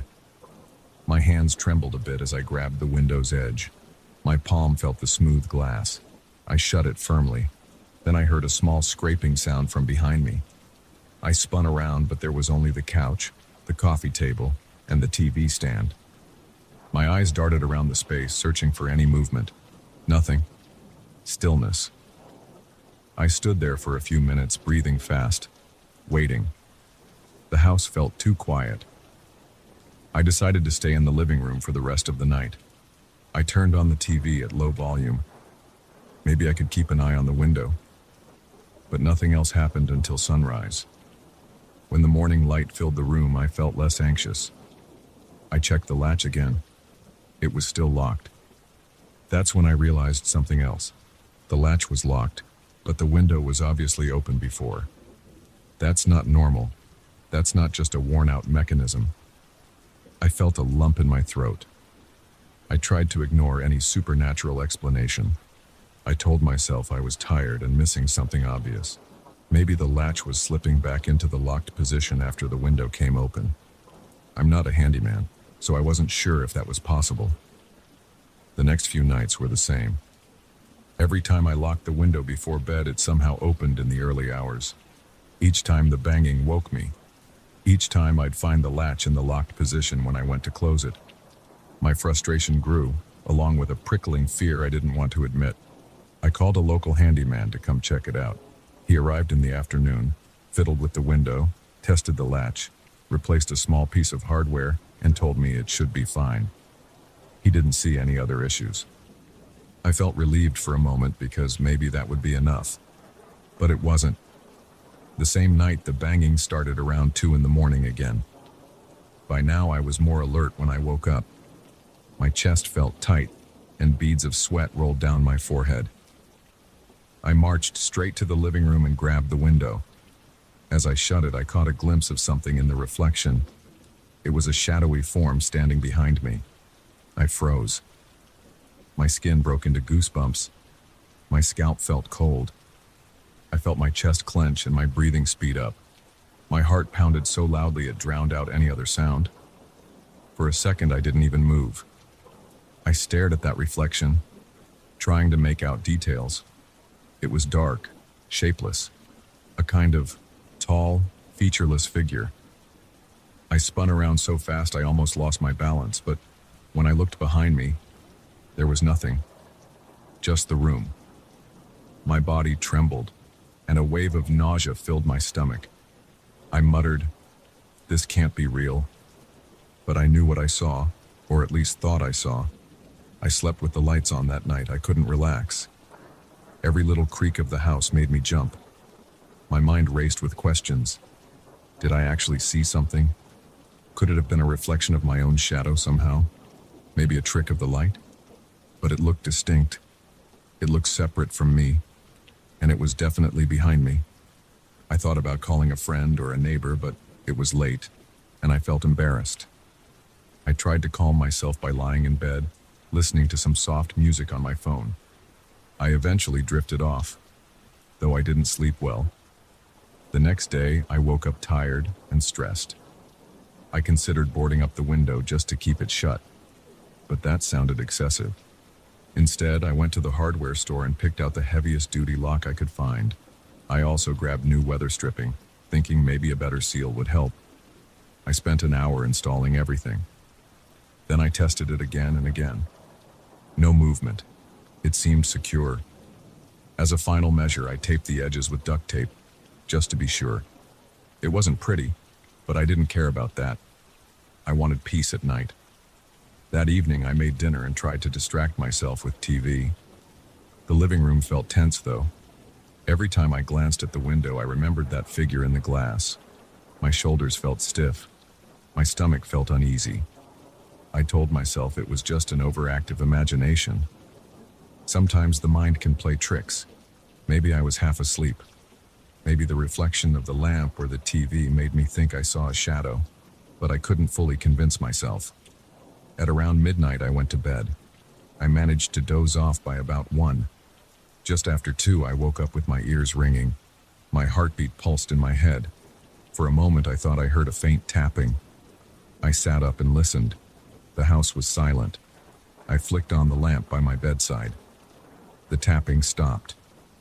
My mouth felt dry and I forced myself to breathe slowly. I waited a couple of minutes, nothing. I almost wondered if I had dreamed it. Then I heard a single loud thud. It sounded like it came from the living room.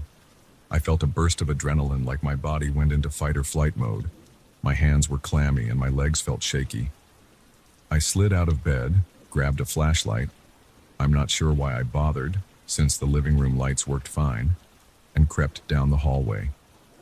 I peeked around the corner. The curtains were still in place, but they shifted a bit as if there was a breeze. My heart pounded. I switched on the living room light. The window was partially open, and the duct tape on one side dangled loose. I almost dropped the flashlight. I walked over and slammed the window shut. I tried to push it to see if it was just forced open. It felt firm now. No sign of damage, no splintered wood, nothing. That's when I saw it again. In the reflection, that dark shape stood just behind me. My pulse skyrocketed. I spun around quickly, aiming my flashlight at the space behind me. The beam cut through the air, revealing empty space. My couch, my table, my chairs, everything looked normal. I didn't know what to do. I took a few steps back from the window, breathing heavily. My mind raced. I felt a tingling in my fingers, and my forehead broke out in sweat. My entire body was on alert, like I was about to face some threat I couldn't see. I forced myself to check every corner of the living room. I looked under the couch, behind the curtains, even inside a small closet in the hallway. Nothing. There was no one in the house but me. For the rest of that night, I sat on the couch with all the lights on, staring at the window. I started to notice the smallest sounds, a crack in the floorboards, a distant hum from outside, the ticking of the clock on my wall. My eyelids were heavy, but my brain refused to shut off. Around 5 in the morning, I started to nod off. That's when I heard a faint rustling again. I jolted awake, heart pounding. The window was still shut, but the curtains trembled slightly. I moved closer. The latch was locked. The tape was torn on the one side, but the window wasn't opening at that moment. I put my ear to the glass, half expecting to hear a whisper. I heard only my own ragged breathing. Days passed like this. Every time I closed the window and tried to secure it, it would open at night. The banging varied in intensity. Sometimes it was soft, like a gentle knock. Other times it was violent, as if someone was yanking it back and forth. Each time, I checked for any logical explanation. Could it be a breeze caused by pressure changes? Could it be a fault in the structure of the house? Yet there was no consistent wind or draft. And that shape in the reflection, I saw it at least 3 more times. Each time, I felt my stomach twist. My heart pounded so hard I thought it might burst. Each time it vanished if I turned around fast enough. I began spending as little time in the living room as possible. I watched TV in my bedroom. I read in the kitchen or dining area. I stopped leaving the curtains wide open during the day because the sight of that window gave me an uneasy feeling. A few nights, I slept in a motel just to get some rest. But I didn't want to abandon my house. It was my place, and it felt wrong to run away. Eventually, I asked a friend to come over during the evening. I didn't want to scare him, so I just said I was having trouble with a stubborn window. He's more knowledgeable about home repairs than I am. We sat in the living room and I explained the latch problem. I didn't mention the figure. We tested the window several times. He suggested we add a secondary lock, a stronger one, maybe a sliding bolt up top. We installed it together. He joked that my house was trying to breathe or something. I forced a laugh, but my palms were sweating the whole time. After he left, I stayed in that living room, waiting. I turned off the lights and watched the window. Midnight came and went. I felt a ripple of hope that maybe the new lock would hold. But by 2 in the morning, I heard the banging again. It was louder this time, more urgent. My heart leapt into my throat. I reached for the lamp switch and turned it on. The window was open, both locks undone. The new sliding bolt was pulled back. I stared in disbelief. My muscles tensed. My breathing turned shallow. Then I looked at the reflection and saw that shape behind me once more, closer this time, like it was leaning over my shoulder. I gasped, spun around and saw nothing. The living room was empty, but I felt like something was right there, just out of sight. I slammed the window shut. My hands shook so violently I could barely grip the lock. I locked the bolt again, double-checked it, and stepped back. I felt lightheaded. The banging had stopped, but I couldn't shake the feeling that something stood behind me, watching. My heart hammered as I retreated to my bedroom, turned on every light, and shut the door behind me. I pushed a chair against the doorknob. I paced around the room trying to steady my breathing, feeling a tingling fear in every part of my body. My skin felt clammy. My stomach churned. I was wide awake, but exhausted. I kept telling myself to stay calm, but I couldn't help imagining that dark form lurking by the window, waiting. That's where I am now, telling this story. I haven't solved the problem. The The window still opens on its own. It still bangs at night. I still see that shape in the reflection if I look at just the right angle. It's driving me to the edge of my nerves. I've tried everything I know. I've checked with neighbors, and nobody else has had anything like this happen. I've inspected the locks 100 times. Nothing helps. I feel stuck. I don't want to leave my house, but every night I'm on edge, listening for that first thud. My arms tense up. My heart feels like it's pumping too fast, and my ears ring with every small sound. I keep hoping I'll find a simple explanation, but I can't ignore what I've seen. It's not normal, and I can't make it go away. That large window I once loved is now something I dread. Every night I brace myself for the banging. Every night I catch glimpses of that dark shape behind me in the glass. I lock the window again and again, but it doesn't matter. It opens on its own. It keeps happening. And I'm stuck here, watching, waiting, afraid to turn my back on it for too long. That's my story, and it's still going on.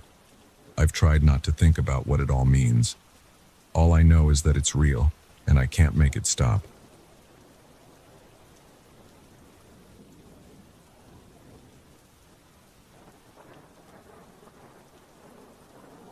I used to think nighttime drives were peaceful. I liked the quiet roads and the dark sky. Now I avoid driving after sunset, because every time I check my rearview mirror, I see something I can't explain. It started with a faint shape behind me, and it got worse. I don't see it when I turn around.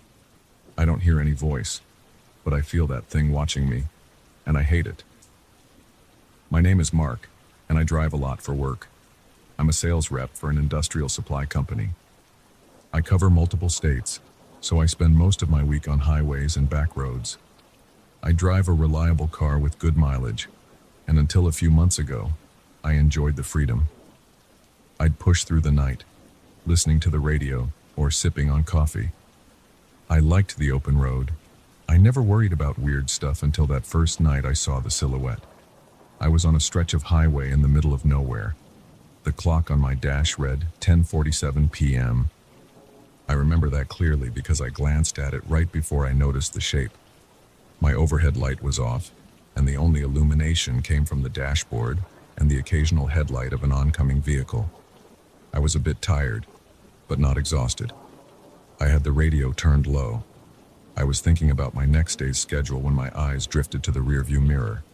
Something moved in the back seat. At first, I thought I was seeing a reflection of a passing car. I blinked a few times and looked again. I saw a dark outline, like a person's shoulders and head. It was faint, but it looked like someone was sitting in the middle seat. I got an instant rush of chills. The hair on my arms stood up. My stomach felt tight. I turned around to see if maybe someone had snuck in at the last rest stop, which made no sense at all. Nobody was there. I looked back at the mirror. The shape was gone. I kept driving, telling myself it was a trick of the light. I turned the radio louder and forced myself to focus on the road. Every time I glanced at the mirror, I felt tense. I kept expecting the shape to show up. Nothing else happened that night, though. I got home around 2 a.m., parked, and tried to forget about it. But I couldn't. It stayed with me in the back of my mind. 2 days later, I drove to another town for a meeting. I ended up finishing late and got stuck in traffic heading home. By the time I was on the open road, it was after 9 p.m. My thoughts returned to that odd sighting. I tried to ignore it. I told myself I was overtired, that my eyes were playing games. But about an hour into the drive, I noticed a familiar shape in the mirror. This time it was clearer. It looked like a person leaning forward between the front seats. I felt a wave of panic. I clutched the steering wheel and stared straight ahead. My heart pounded. My breathing got shallow. I told myself to look back. I gripped the wheel harder, then turned my head. Nothing was there. I swung my gaze back to the mirror. Still empty. I exhaled, feeling a bit foolish. I relaxed my shoulders and tried to laugh it off. That's when, out of the corner of my eye, I saw movement in the mirror again. I jerked my head and saw nothing. This continued the rest of the drive. I'd see a flicker of movement whenever I wasn't looking directly at the mirror. I got home feeling anxious and shaky. I went to bed immediately, but I couldn't sleep well. The next day I felt jumpy. I told a friend that I was seeing weird reflections on my drives. He joked that it was probably my mind playing tricks on me. I tried to believe that, but the sightings continued. Over the next few weeks, it became more frequent. Whenever I drove at night, I sensed something behind me. Sometimes I'd look at the mirror and see a faint shape. Sometimes it looked closer, like it was leaning forward between the seats. Other times I'd see nothing, but I felt a heavy presence. I never heard any voice, but I felt like it wanted to speak. One night I stopped at a gas station around 11 p.m. The place was nearly empty. After filling up, I climbed back in the car and sat there for a minute, looking at the back seat. It was empty. The upholstery was clean. No objects were lying around. I told myself I was going to drive home calmly, no fear. But as soon as I started the engine and pulled onto the road, I got that feeling again. It was like someone had quietly taken a seat behind me. My scalp tingled. My skin felt cold. My breathing sped up. I kept glancing at the mirror. I saw the silhouette pop in and out of my vision. At one point, it seemed to be right in the center, like it was peering between the headrests. I panicked and almost swerved. I forced myself to straighten the wheel. I turned the radio off, hoping for silence, but that made it worse. Every small noise in the car made me jump. The hum of the engine felt louder. My own breath sounded harsh. I tried to talk to myself out loud, saying, "Calm down. There's nothing, just keep driving." My voice shook. That night, about halfway home, the thing did something new. I sensed movement next to my shoulder, like someone leaning forward. I didn't see anything in my peripheral vision, but I felt a shift in the air. It was like a soft brush near my left side. I yelped and jerked the steering wheel. I almost drove off the road. I managed to correct it in time. My heart pounded so hard I could feel it in my neck.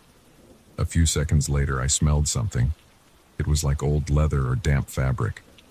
It was faint, but it made me gag. I didn't know what to do, so I sped up.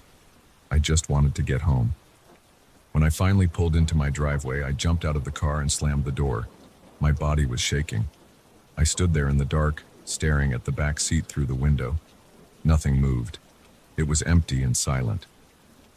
I walked to my front door, locked it behind me, and spent the night awake on my couch. I couldn't settle down. My palms were clammy, and my eyes kept darting around the living room. I wondered if I needed to see a doctor. I wondered if I was having some kind of stress-related hallucination. But then the next day I felt fine. I did my work, talked to clients, and tried to push the thoughts aside. Until the evening came. Then I felt dread. I knew I had another trip scheduled for later in the week. I tried to plan it so I'd arrive home before sunset. But meetings dragged on, and I got stuck driving at night again. That drive was worse than before. Right from the start, I saw the shape in the mirror, faint at first. It didn't move much, just sat there like a shadow. After a while, I heard a rustling sound like fabric shifting. It came from the back seat. I looked over my shoulder, and of course, I saw nothing. But my skin felt cold, and my breath came in short bursts. I fiddled with the air conditioner, thinking maybe it was blowing weird. It didn't help. The rustling continued. Then I heard a quiet tap on the window behind me. Just one tap. I nearly jumped out of my seat. When I got closer to home, the shape seemed to lean forward again. This time I felt a slight pressure near my left shoulder. My entire body tensed up. My eyes stung because I was forgetting to blink. I kept telling myself to pull over, but there was no good spot on that narrow road. I pushed on, gripping the steering wheel until my knuckles went white. The shape stayed there, close to me, like it was trying to whisper. I didn't hear words, but I heard a faint hiss near my ear.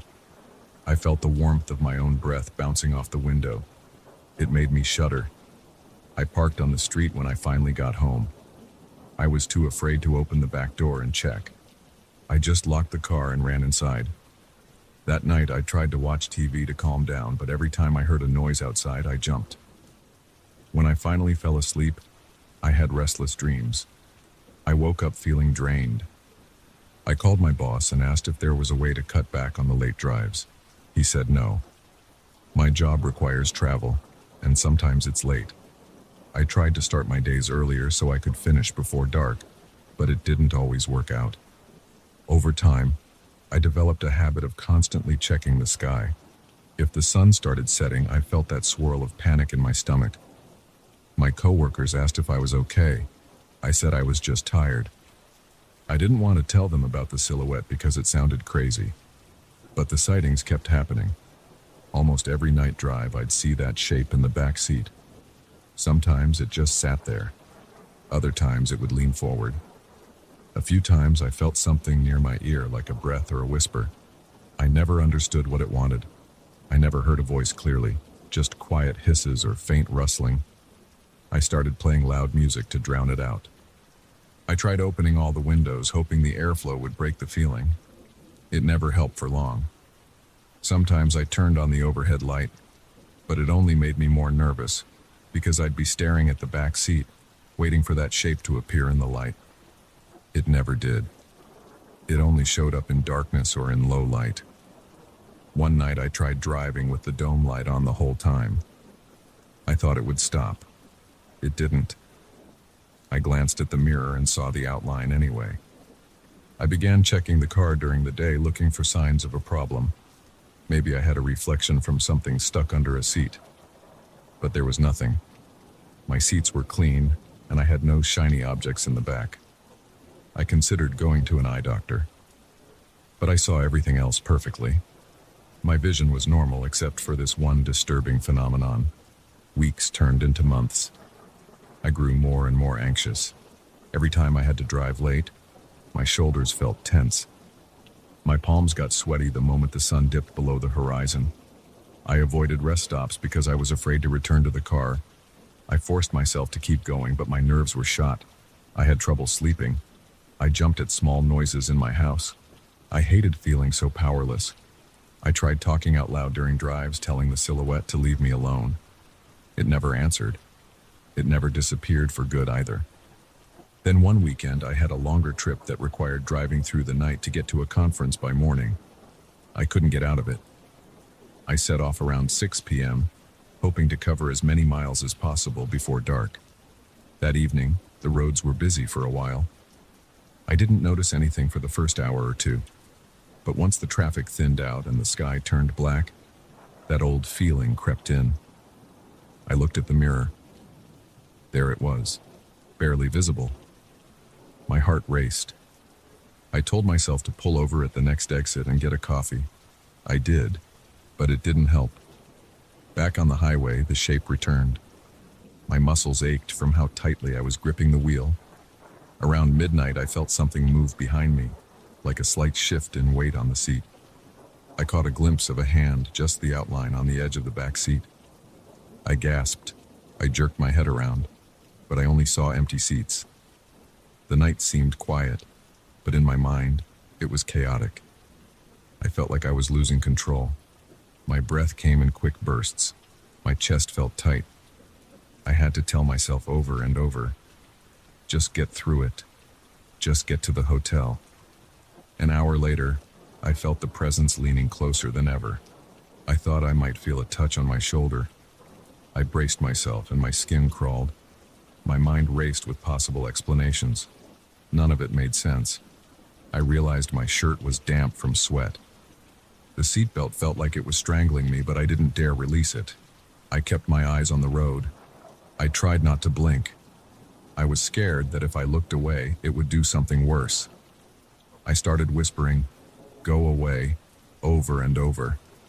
By the time I reached the hotel, I was shaking all over. My head felt light. My mouth was dry. I parked under a bright light in the lot, grabbed my luggage and hurried inside. I almost forgot to lock the car. I ended up sleeping only a few hours, haunted by every thought of that silhouette. That was the trip that convinced me I couldn't keep living like this. Now, whenever possible, I end my day before the sun sets. I plan my routes to avoid late drives. My coworkers think I'm overreacting. I don't care. I tell them I have night vision problems or that I prefer to rest early. I don't admit the real reason. I'm embarrassed to say I see something sitting in my back seat.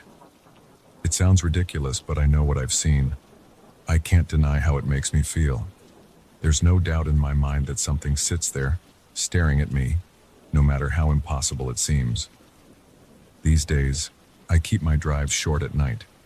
If I can't avoid it, I try to bring someone with me. I've never seen the silhouette when there's another person in the car.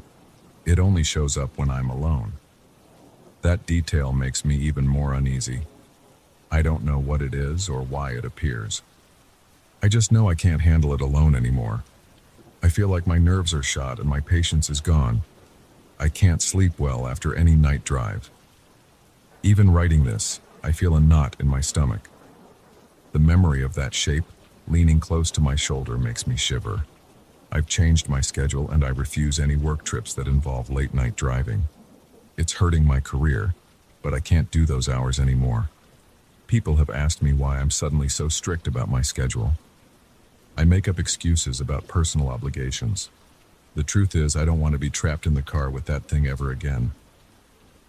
Every time I glance at the rearview mirror in the dark, I feel a wave of dread. I can't function like that, and I can't explain it to anyone who hasn't experienced it. I wish I had some grand conclusion, but I don't. I haven't found a solution, and I haven't gotten rid of it. I just avoid giving it a chance to appear. If I do have to drive late, I feel that same old fear rising in my chest. I stare at the mirror, terrified I'll see the silhouette again. Sometimes I think I catch a glimpse, but I shut my eyes hard and open them again, hoping it's gone. Other times, I just keep my gaze forward until I can pull over somewhere safe.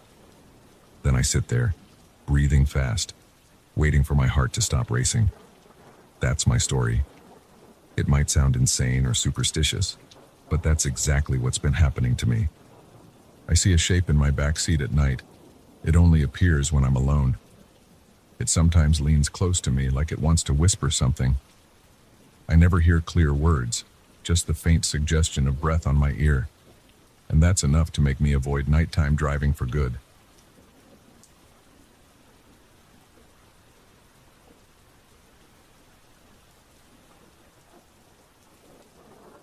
I froze the first time I heard those muffled moans coming from the locked room down the hall. The rest of my house felt normal. The kitchen light was off, the living room was quiet, and the hallway lamp buzzed like it always did. But that night, there was this low, strained sound behind that door, and it made the hair on my arm stand up. I hadn't gone near that room in months. I never really used it.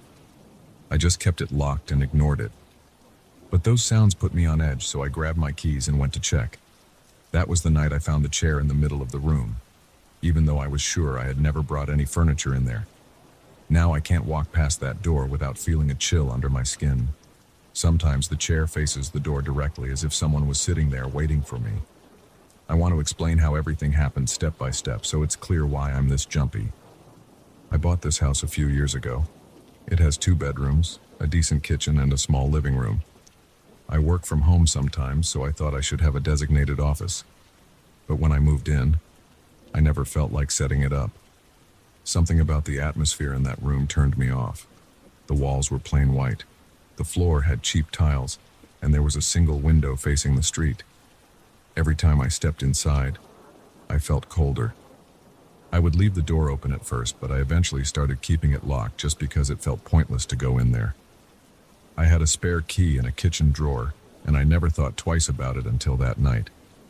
I was sitting in the living room around 11 p.m., watching some random show on TV when I heard this dull thumping sound. It was so quiet I thought it might be the pipes, or maybe my neighbors. But then it turned into what sounded like muffled crying or moaning. I muted the TV and listened. It was definitely coming from the hallway. My ears were straining and my heart was beating faster. I told myself it was just a weird plumbing issue, but it didn't stop. It kept going in short bursts, like someone trying to speak through a pillow. I got up and walked slowly toward the hallway.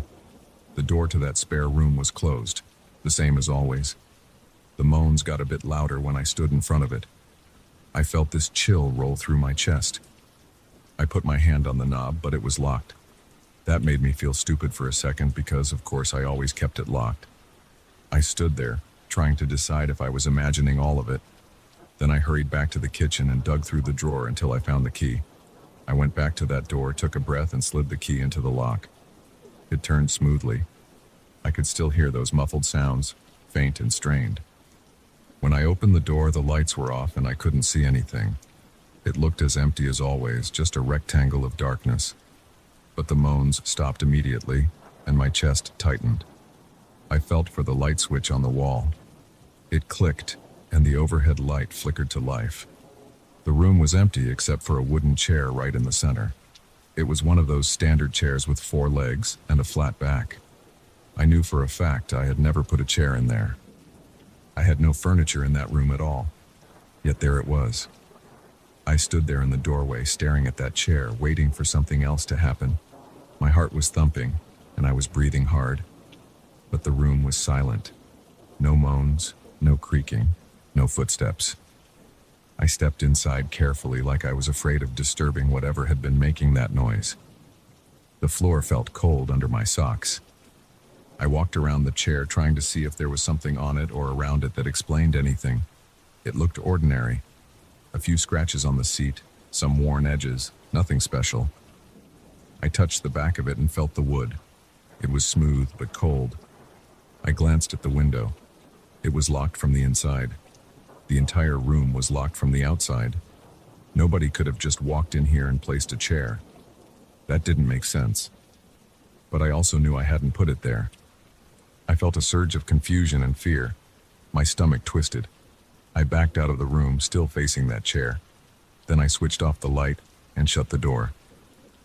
My hands were shaking when I locked it again. I didn't sleep well that night.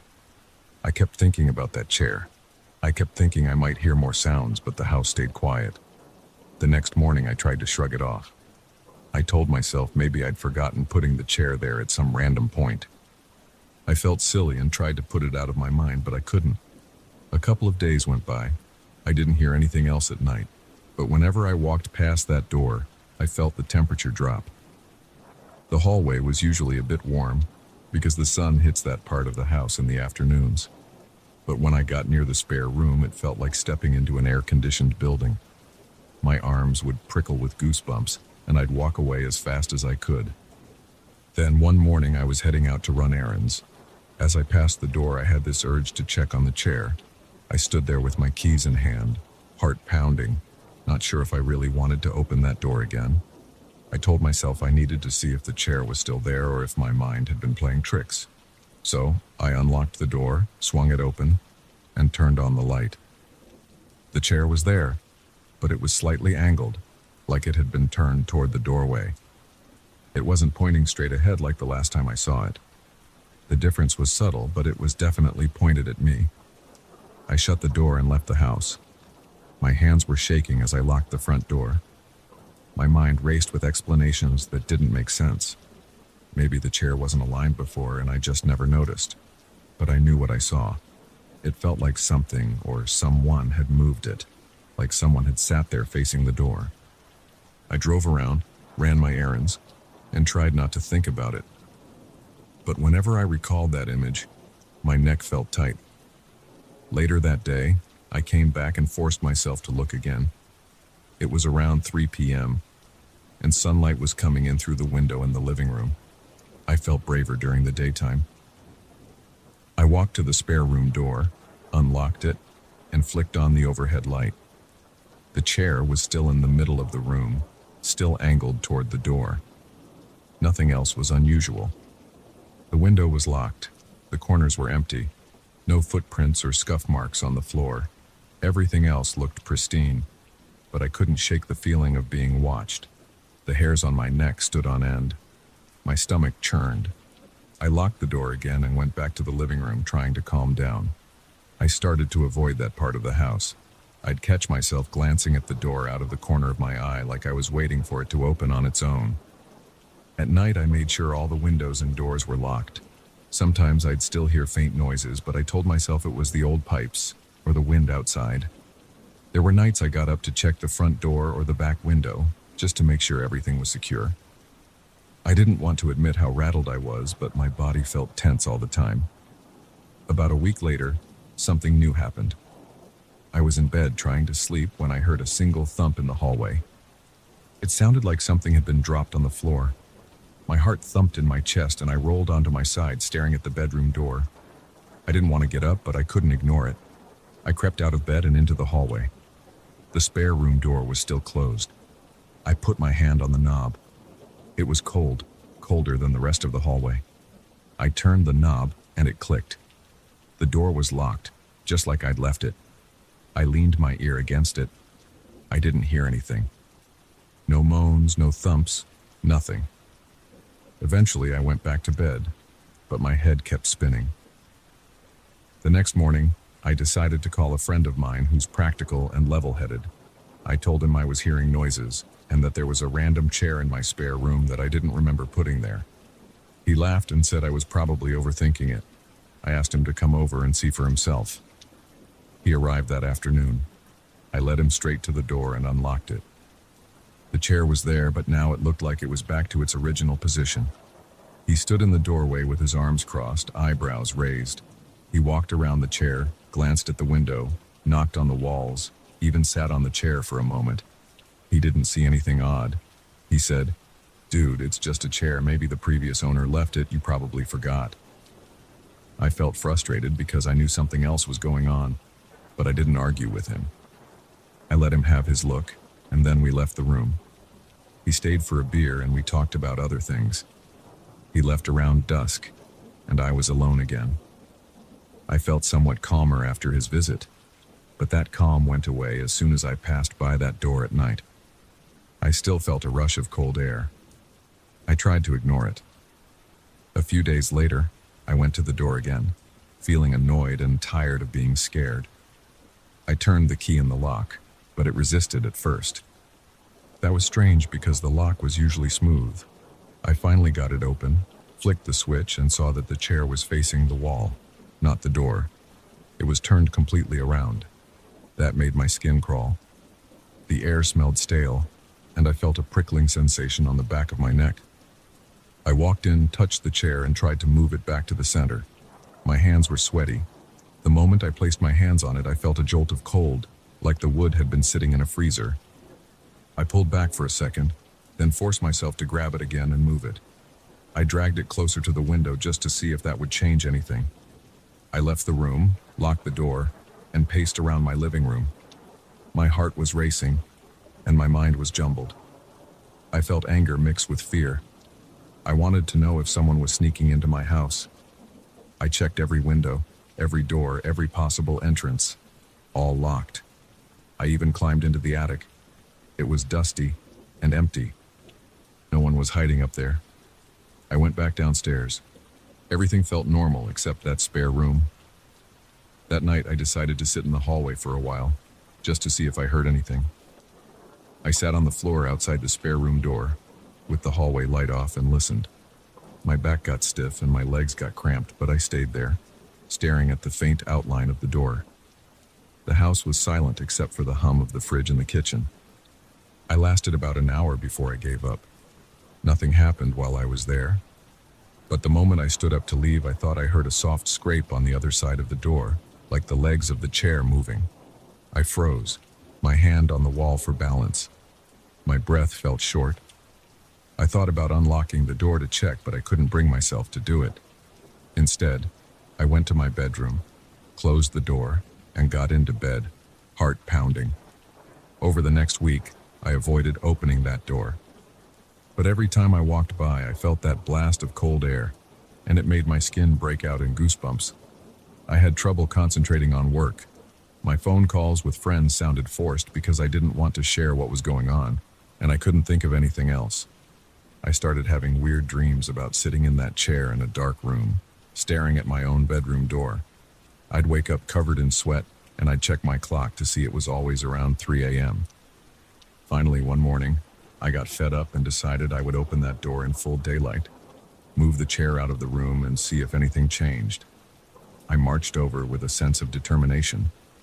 My chest was tight, but I kept telling myself it was just a room and a piece of furniture.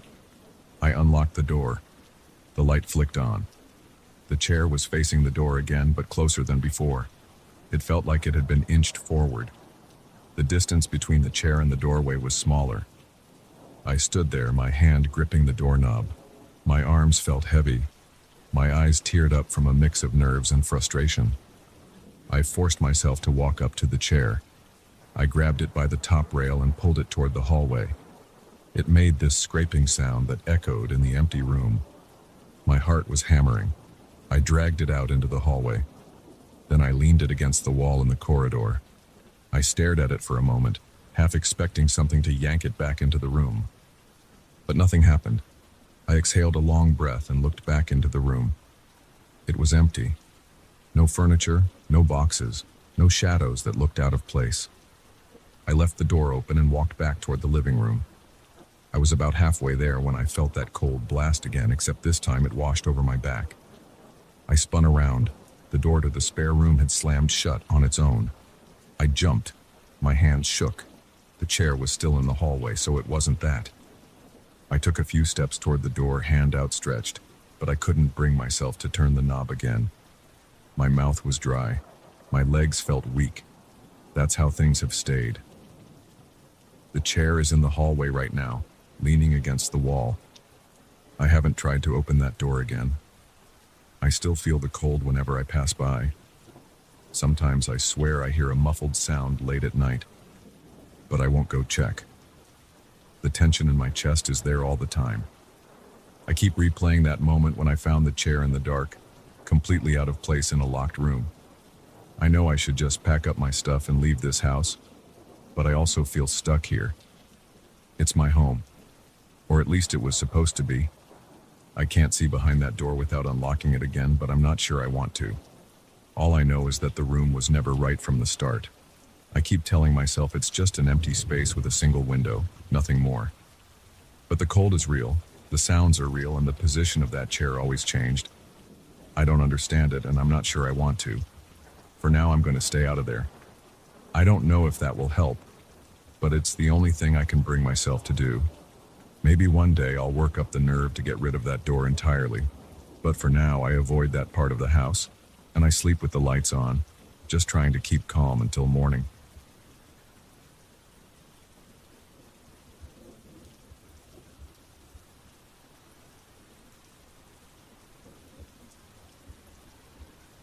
I walked into my house on a Tuesday morning with a cordless drill in my hand and a head full of renovation plans. I never expected to feel uneasy in my own hallway. But the moment I looked under the old wooden handrail at the bottom of the stairs, everything changed. I spotted an odd set of markings carved into the underside of the rail. They were rough but precise enough to look intentional. I crouched down, rubbed away some dust, and saw strange symbols. They weren't in any language I recognized. They looked almost like scratches, but they formed a pattern that made me think someone had done this a long time ago with a steady hand. I felt my chest tighten. I stayed there, crouched by the steps, and tried to trace the carvings with my fingers. The wood felt splintered, and there was a faint smell, like old varnish and something stale. I got a slight shiver, but I told myself it was just the draft coming from the open window. I took a picture with my phone, hoping to search for similar images later. Then I got up, set my drill aside, and checked the rest of the railing. I didn't see anything else like those symbols. The top side looked normal. The spindles felt solid. I told myself it was probably a prank by some previous owner. But something about those markings bugged me. I had a plan for the day. I wanted to replace a few loose boards on the landing and maybe patch up some drywall. I tried to ignore the weird inscription, but it stayed in my head. Around midday, I took a break and made a quick sandwich. My phone was on the counter, so I opened the photo app and zoomed in on the carving. The lines were jagged, and the shapes didn't look like letters from any alphabet I knew. I felt uneasy, but I also felt a pull. I wanted to figure out what they meant. I did a quick online search with random keywords like strange carvings under stairs, but I got pictures of designs that looked nothing like what I had. I finished my sandwich and went back to work. By late afternoon, I decided I'd had enough for one day. I grabbed a beer from the fridge, turned on some music, and tried to relax. The next morning, I went back to renovating. I carried a box of spare tiles up the stairs to the second floor. Halfway up, I paused because I thought I heard something. It was a small sound like a whisper coming from behind me. I stopped on the step and listened. There was nothing else, so I shook it off and kept going. Later, I came downstairs for a tape measure. As I reached the bottom step, I heard it again, but this time it sounded like someone saying my name in a low tone. It made the hair on my arms stand up. I muttered to myself that I was tired and probably imagining things. But it kept happening. Every time I went up or down the stairs, I heard a faint voice. Sometimes it was just a mumble. Other times it sounded like it was calling me out, almost scolding me. I started to feel a dull ache in my gut every time I approached the stairs. My palms got sweaty and my heart would beat faster. I told myself it was stress.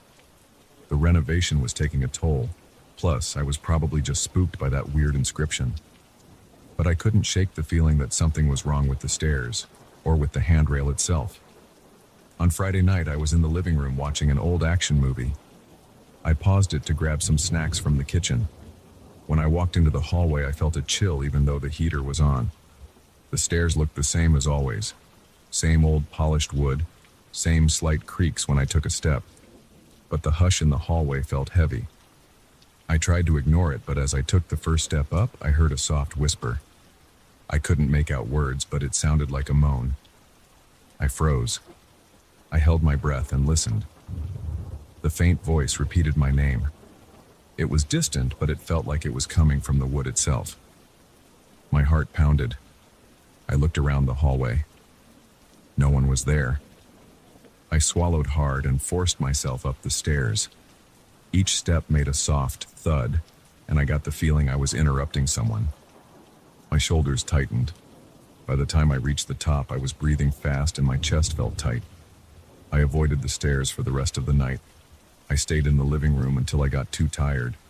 Then I forced myself to go up to my bedroom. I tried to do it quickly, almost running up. I felt silly, but I also felt cornered by something I couldn't see. My sleep that night was restless. I dreamed of hearing my name repeated in the hallway. The next morning, I woke up with a knot in my stomach. I had to face the stairs again if I wanted to get my day started. I took a shower, dressed, and stood at the top of the staircase. I looked down. The wood looked plain. The banister looked a bit worn. I could see where the carving was hidden underneath. I exhaled and started my descent one step at a time. I heard a low murmur. It was faint, but it was there. I felt my throat go dry. When I got halfway down, the murmur turned into a hiss. It stretched out like someone exhaling. I almost tripped on the last step. My legs felt shaky. I decided I had enough of this. I wanted to remove the entire handrail and replace it. But I felt stuck. A part of me believed that if I ripped out that carved piece, I might make things worse. I didn't know what I believed in exactly, but I knew how I felt around those symbols. They gave me a sense of dread that I didn't want to provoke. I sat on the couch and stared at the staircase. My mind raced with possibilities. Maybe these voices were in my head. Maybe I was dealing with old house noises that my brain turned into whispers. But the way the voice seemed to speak my name felt personal. It felt like it knew me. I didn't like that thought at all. I went to the garage and rummaged through a stack of old books and manuals that came with the house. I found some records from previous owners, but nothing that mentioned the stairs. I felt restless, so I drove to a local hardware store for supplies. I told myself I'd get a new piece of wood for the railing, just in case I decided to replace it. I walked through the aisles, grabbing nails and spackle, but when I got to the lumber section, I hesitated. My hands clenched at my sides. I had this mental image of prying off the old handrail and hearing something roar from the hidden side of the stairs. It made my stomach twist. I left without buying the new rail. Back home, I ate a quick lunch and tried to distract myself with other tasks.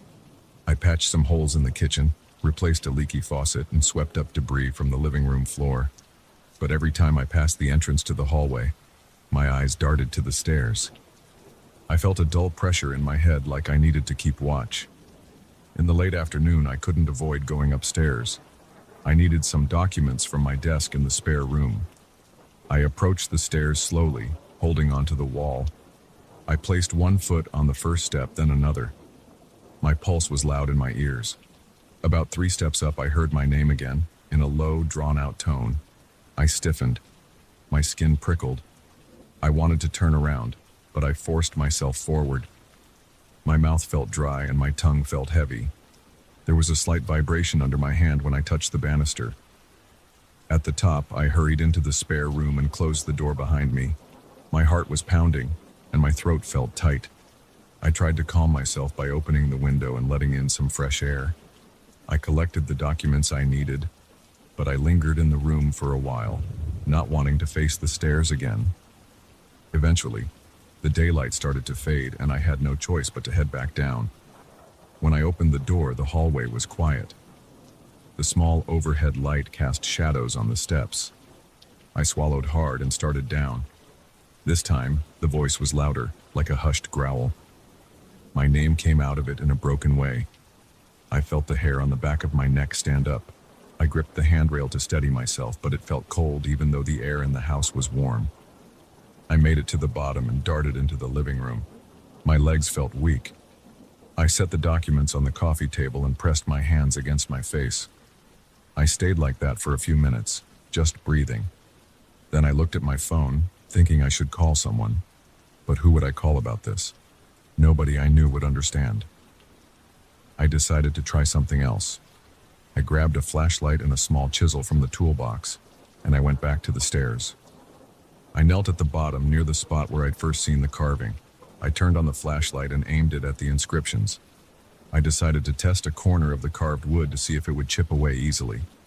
My hand shook. I pressed the chisel lightly and I heard a scratchy sound. It felt like I was prying into something that didn't want to be touched. I had a strong urge to stop. My chest tightened again.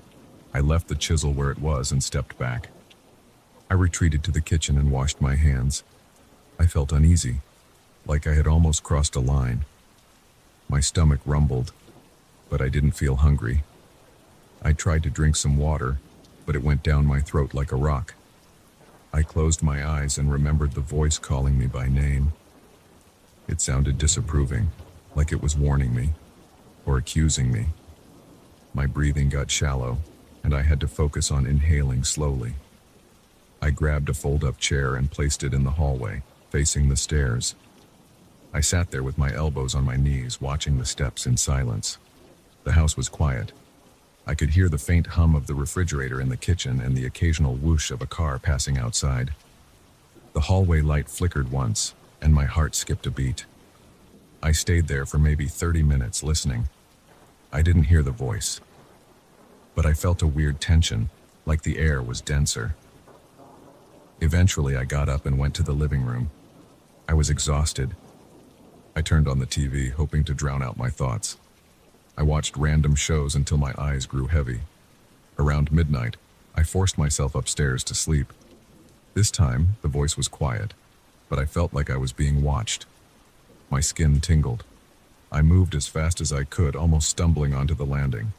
Over the next few days, the whispers didn't go away. They got sharper. It sounded like more than one voice, sometimes muttering together. The volume rose and fell. My nerves were shot.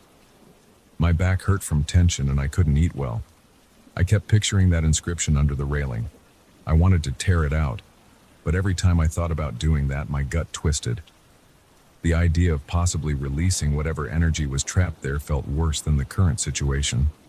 One afternoon, while I was sanding down some old paint in the hallway, I heard the voices start up again. I got so startled I dropped the sander. It thumped against the hardwood floor and left a scuff. I picked it up and turned it off.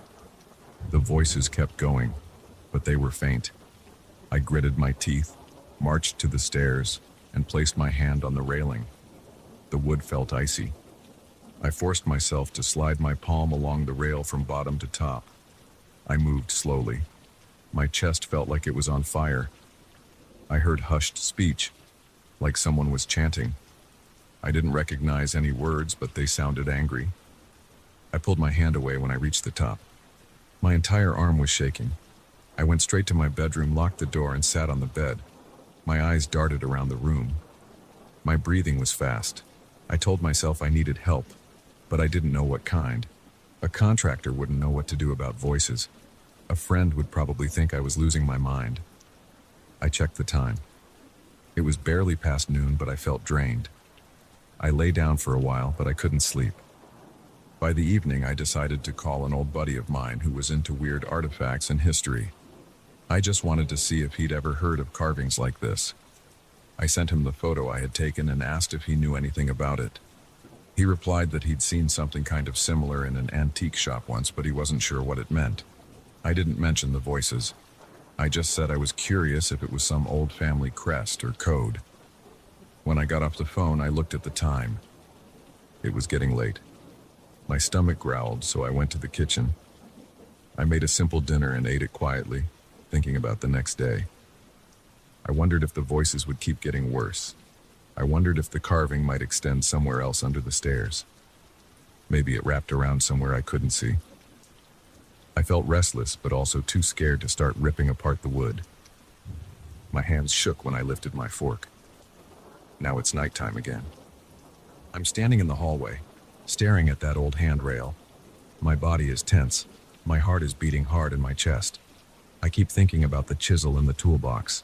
If I tear out this rail, will the voices get louder, or will they disappear? Will something else come out of the wood? I can't answer that. But I know that I can't live like this forever, hearing those faint calls every time I go upstairs. I'm too on edge to decide right now. So I leave the stairs alone for one more night. I turn off the hallway light, walk into the living room, and sit on the couch. I can hear the soft creaking of the house settling. My ears strain for any sign of that whisper. I tell myself that tomorrow I might take action. Maybe tomorrow I'll find the nerve to tear out that rail. Or maybe I'll just walk away and pretend none of this is real. But I can't pretend. I've heard it. It calls my name every day and it won't stop. I'm afraid of what might happen if I break that wood and destroy whatever's carved there. But I'm also afraid of living with it. Right now I'm just sitting here, trying to steady my breathing, listening for any hint of that low voice. So far it's quiet, but I don't feel relief. I feel like something is waiting.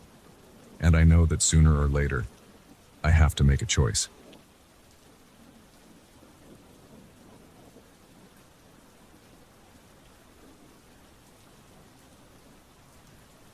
I never planned to spend more than a few days at that old place, but everything changed on my first night. My grandparents left me their ranch, and I thought it would be peaceful. I imagined simple repairs, fresh air, and quiet evenings. I did not expect strange smells, heavy claw marks, or loud banging noises coming from the barn. I certainly did not expect to feel that kind of fear in my own property. Now I cannot get those nights out of my mind. I want to explain what happened. I want to be clear and direct, so there is no confusion about what I experienced. This is not something I can forget or ignore.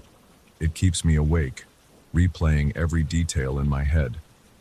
Here is how it all started. When I first arrived at the ranch, I spent a few hours unpacking in the main house.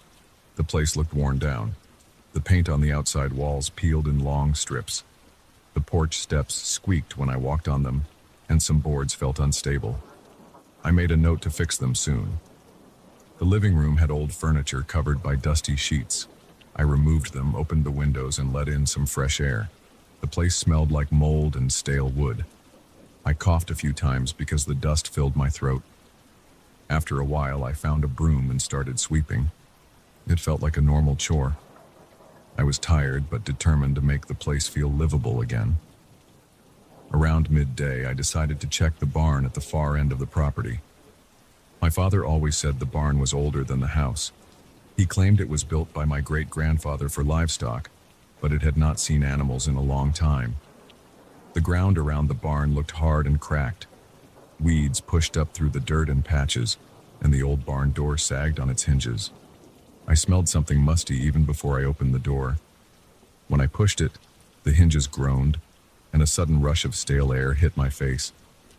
Inside, dust floated in the narrow beams of sunlight that came through the gaps in the walls. I looked around. The barn was empty, except for a few rotten planks, some rusted tools, and a large wooden crate in one corner. The ground was uneven. There was dirt and straw in random spots. I felt an odd chill, but I ignored it at first. I checked the walls on the left side and noticed deep scratches. They looked like claw marks. Each line dug into the wood, leaving rough edges. I remember running my hand over them. The grooves were about as long as my hand. They looked like they were made by something with thick claws. I felt my pulse speed up, but I tried to stay calm. Maybe an animal got locked inside at some point. That was my first thought. But I saw multiple sets of these scratches, some higher, some lower. They crisscrossed, as if whatever made them tried to break out from different angles. I walked along the wall, following the marks. Toward the back corner, I saw a broken section of wood about knee-height. The edges looked splintered and torn outward. Something might have forced its way out. Next to that opening, I noticed footprints. They were large, bigger than any dog or coyote print I had seen. The shape was strange, not like a clean paw print. It looked more spread out, and the ground showed a dragging path, as if the creature walked with a heavy limp. I crouched down. The prints led to the rear of the barn, then stopped near a pile of stacked boards. I felt a wave of unease. My heart pounded. I touched the ground. The dirt felt cold and compact, but I could make out the shape of something like toes or claws. I did not see fresh droppings or anything else that might explain it. I stood up and tried to push the strange feeling away. I took a few deep breaths and decided I needed to keep exploring. The barn smelled old, but I also caught a slight odor in the air that reminded me of wet fur. I thought maybe a raccoon or something larger had been living inside. I walked around the perimeter, looking at every corner. I did not see any animals or fresh signs of life, but the scratches and footprints stayed in my mind. I checked my watch and realized the day was moving fast. I headed back to the house to fix myself something to eat. I had simple supplies: bread, canned soup, bottled water. I decided to eat on the porch. The sun was setting and the sky turned a pale orange. The wind felt cool on my face. The ranch was quiet, except for occasional rustling in the trees. At some point, I looked over at the barn. It seemed darker than everything else around it, like it absorbed all the remaining light. I tried not to stare for too long. The idea of those strange marks and footprints made me uneasy, but I told myself there had to be a normal explanation. That night, I settled into the old bedroom. The mattress was stiff, and the sheets felt rough. I had not brought much with me besides a small duffel bag of clothes and my phone. I closed my eyes, but I found it hard to sleep. Every time I drifted off, I thought I heard a noise outside. After a few hours, I finally managed to relax enough to doze. Then in the middle of the night, I woke up to a muffled bang. At first, I lay there trying to figure out if I was dreaming. Then I heard another bang. It sounded like something hitting the barn door. I got out of bed, grabbed a flashlight, and walked carefully to the window. I did not see movement. The barn looked dark and still, but the sound came again, a heavy thud on wood. My heart thumped in my chest. I threw on some jeans and shoes, then walked outside. The air felt cold against my arms. I smelled something sharp in the breeze, like singed hair or burnt rubber. My pulse quickened. I approached the barn slowly. Each step kicked up small clouds of dust. When I was about 10 feet away, I heard a low growl from inside. The growl was deep and continuous, like an animal warning me. I stopped. I shone my flashlight around the door. I saw the old wood trembling slightly, as if something pushed against it from the inside. My hands started to shake, and I fought the urge to run back to the house. I called out, "Hello?" My voice sounded shaky in my ears. The growling stopped. I waited for a reply or more noise. Nothing happened for several seconds. Then I heard a soft scrape against the door, like claws dragging across the surface. I felt my mouth go dry. The odor of wet fur and burnt material grew stronger. It made me want to gag. I was sweating despite the cold air. I took a step forward and placed my hand on the door. It vibrated with a low thud from the other side, then everything went quiet. I held my breath. listening for anything else. My flashlight shook in my hand, casting jittery beams of light on the ground. I realized I could not just stand there all night. I slowly pulled the barn door. It made a loud creak. I pointed the flashlight inside. The beam lit up some of the straw on the floor, part of a support beam, and then empty space. I did not see any creature. My eyes scanned the corners. Nothing moved. The place smelled awful, like wet dog fur mixed with burned wood. I stepped in, shining the light around. No sign of animals or footprints. I crouched low and aimed the flashlight at the far wall. I saw fresh scratches that looked recent. The wood shards on the floor looked fresh too. The marks trailed off to the side, ending near that broken section of wall. I wanted to check outside around the back, but the barn door suddenly slammed shut behind me. I jumped and nearly dropped the flashlight. My heart hammered. I spun around, grabbed the door handle and pulled it open again. The wind gusted, hitting my face as I stepped out. I looked around, shining the flashlight in every direction. I did not see anything moving. My breathing sounded rough in my ears. I felt exhausted and scared. I hurried back to the house, locked the door, and spent the rest of the night on the couch with the lights on. My mind raced with possibilities. A big stray dog, a bear, or something else. But none of it felt right. The footprints had that strange shape, and the smell was so strong. Also, I had never seen or heard of a bear around that region, and the ranch is far from any typical bear habitat. The next morning, I woke up with a stiff back and a headache. My mouth tasted bitter. I heated up some coffee on the old stove and tried to steady my nerves. I was not prepared for whatever was in that barn, but I wanted answers. I finished my coffee, then got my work boots, gloves, and a heavier flashlight. I also grabbed a pry bar, thinking I might need it. The sun was up and the ranch looked calm. The barn door hung slightly open, exactly how I left it. I went in, forcing myself to check every corner again. The smell was weaker during the day, but I could still notice that wet fur odor. It clung to the old wood. I checked behind the stack of boards, under the old crates, and along the walls. I found nothing living or dead. I focused on the new scratches. They looked different from the ones I saw the day before. They were fresher, with clean lines where wood had been torn. I found a single clump of coarse hair stuck to a splinter. It was dark gray, almost black, and it felt oily between my fingers. I used a small plastic bag to collect it. I was not sure why. I guessed I could show it to someone who might identify the animal. Deep inside, I worried that it might not match any common animal around here. I stayed quiet and kept working, checking around the base of the barn.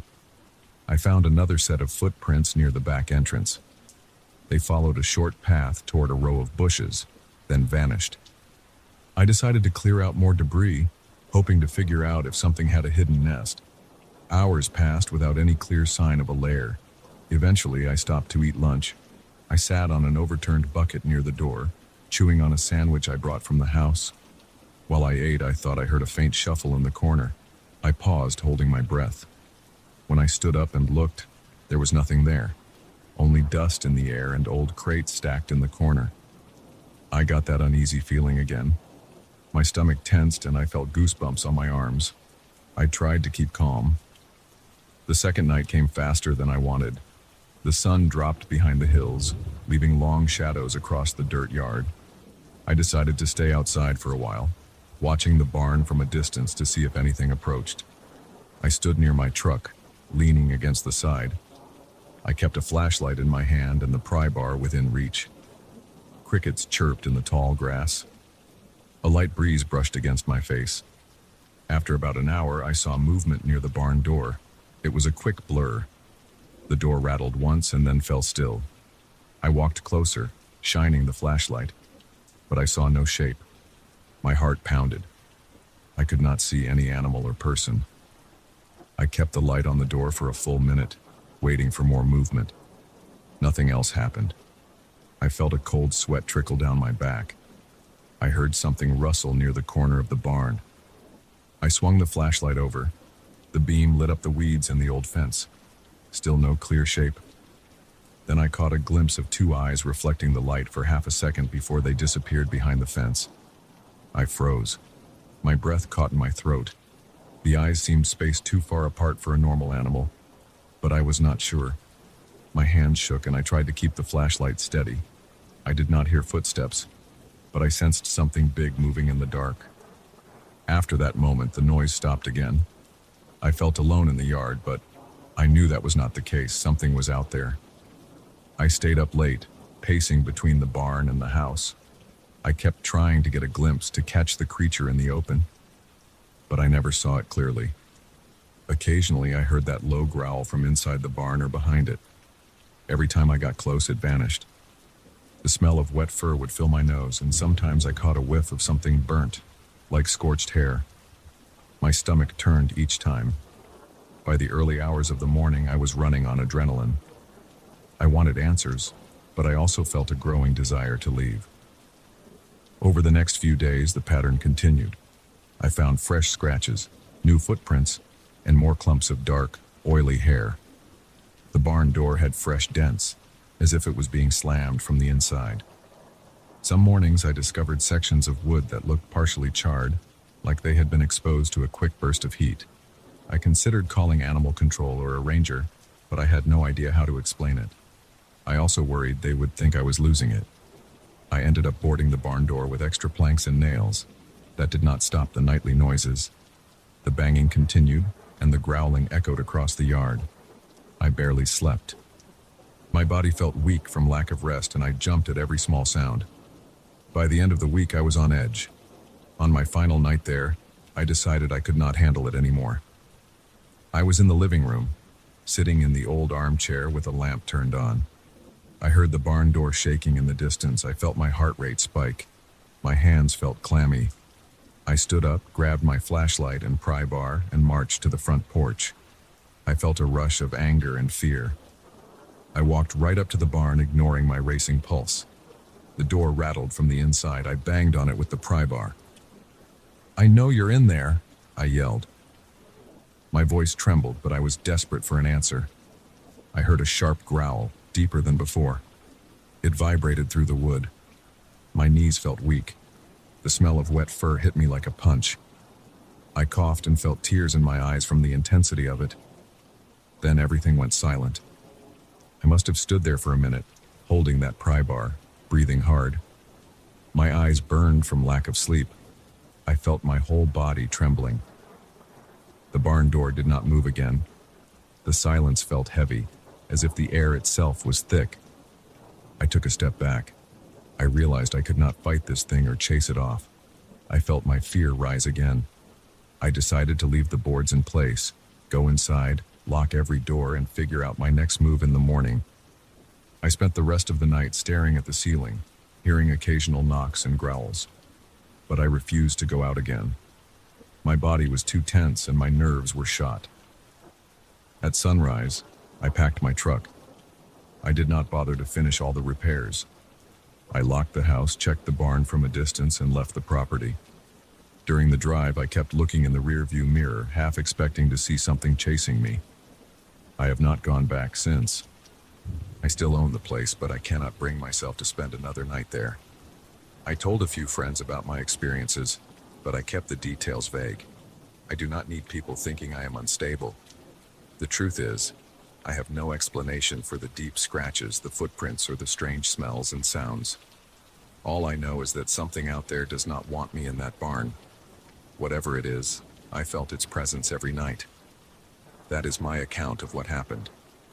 I did not see a body or find a clear sign of what exactly it was. I never saw it up close in the daylight, and nobody got hurt. I left before something worse could happen. I know the barn is still there, and I sometimes wonder if that thing is still lurking inside. Maybe it still prowls around the property at night, dragging its feet, scratching the walls, and burning the wood somehow. I cannot be certain. All I know is, I am not stepping foot in that barn again. That place is off limits to me now. I still think about it when I try to sleep. I can hear the growls in my mind, and I can smell the wet fur and the burning odor like it is right under my nose. I do not know if I will ever get rid of that memory. It feels too real, too raw, too present. For now, I stay away and hope that is enough.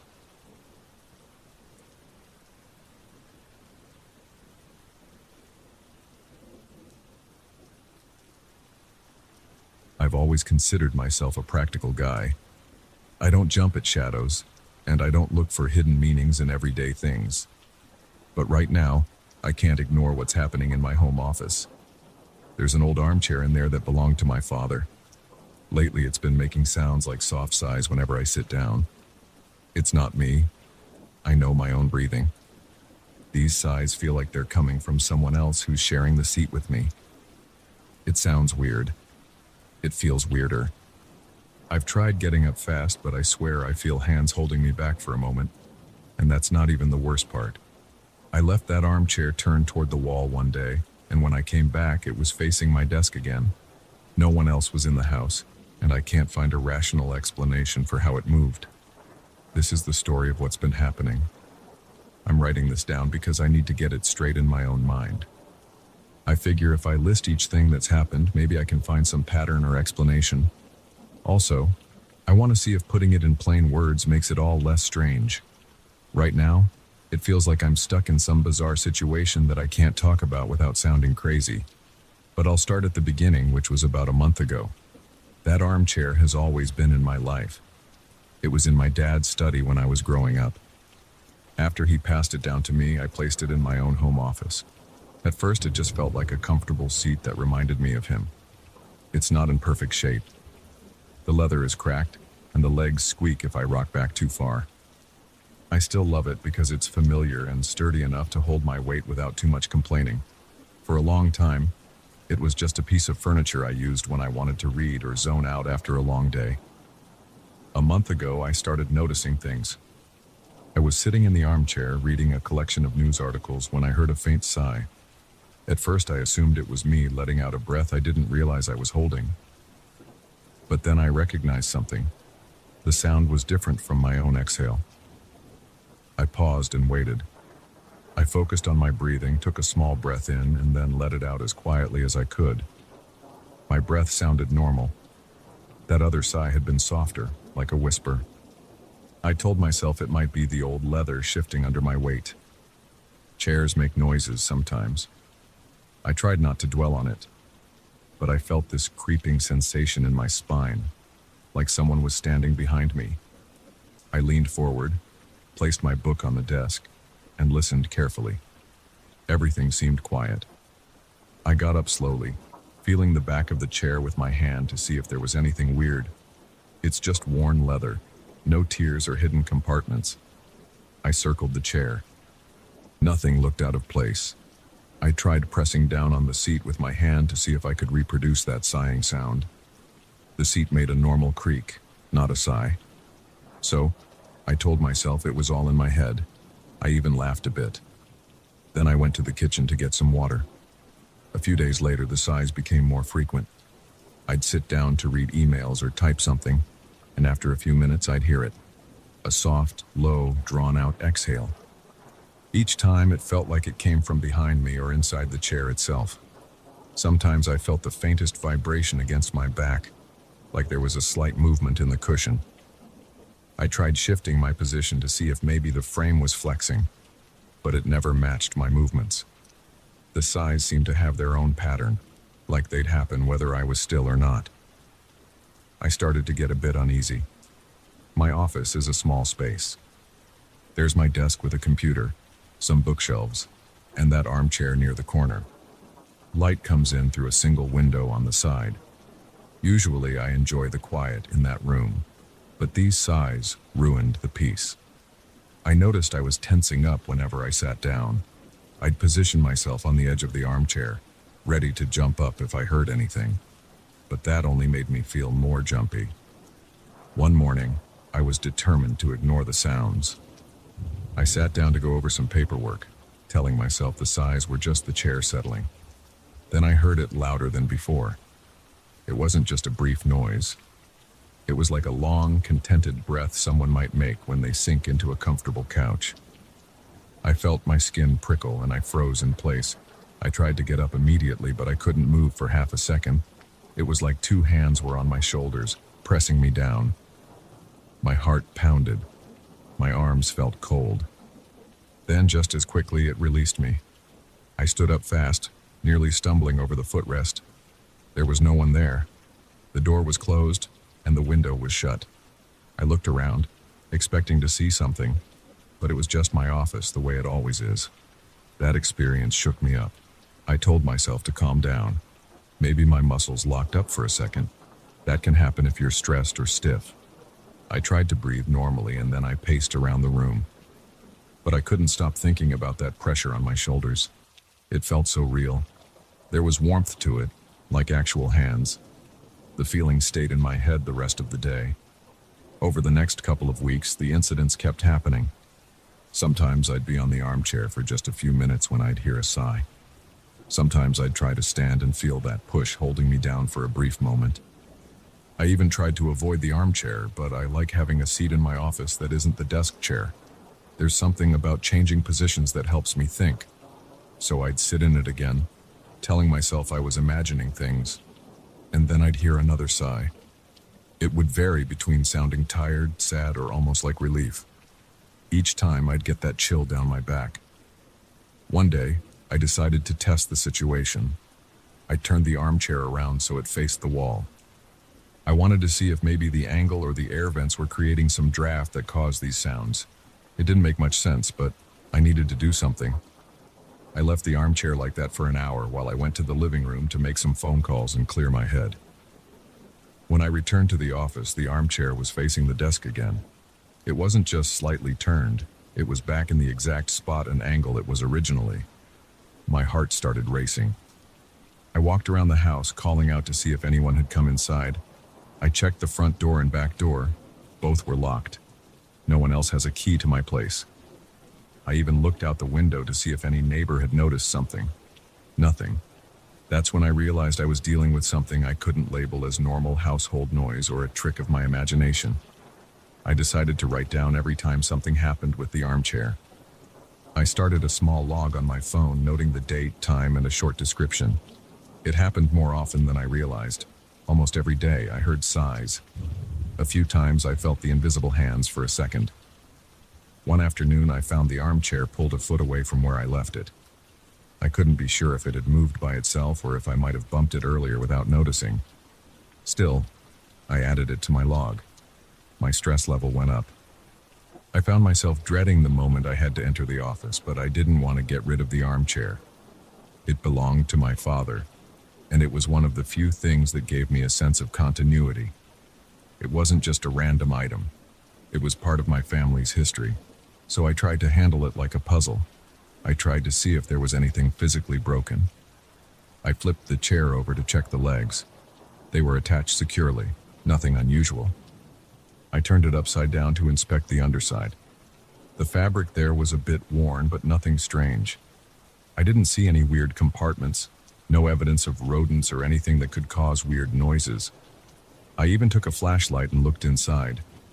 All I saw was dust and the wooden frame. I considered contacting someone about it.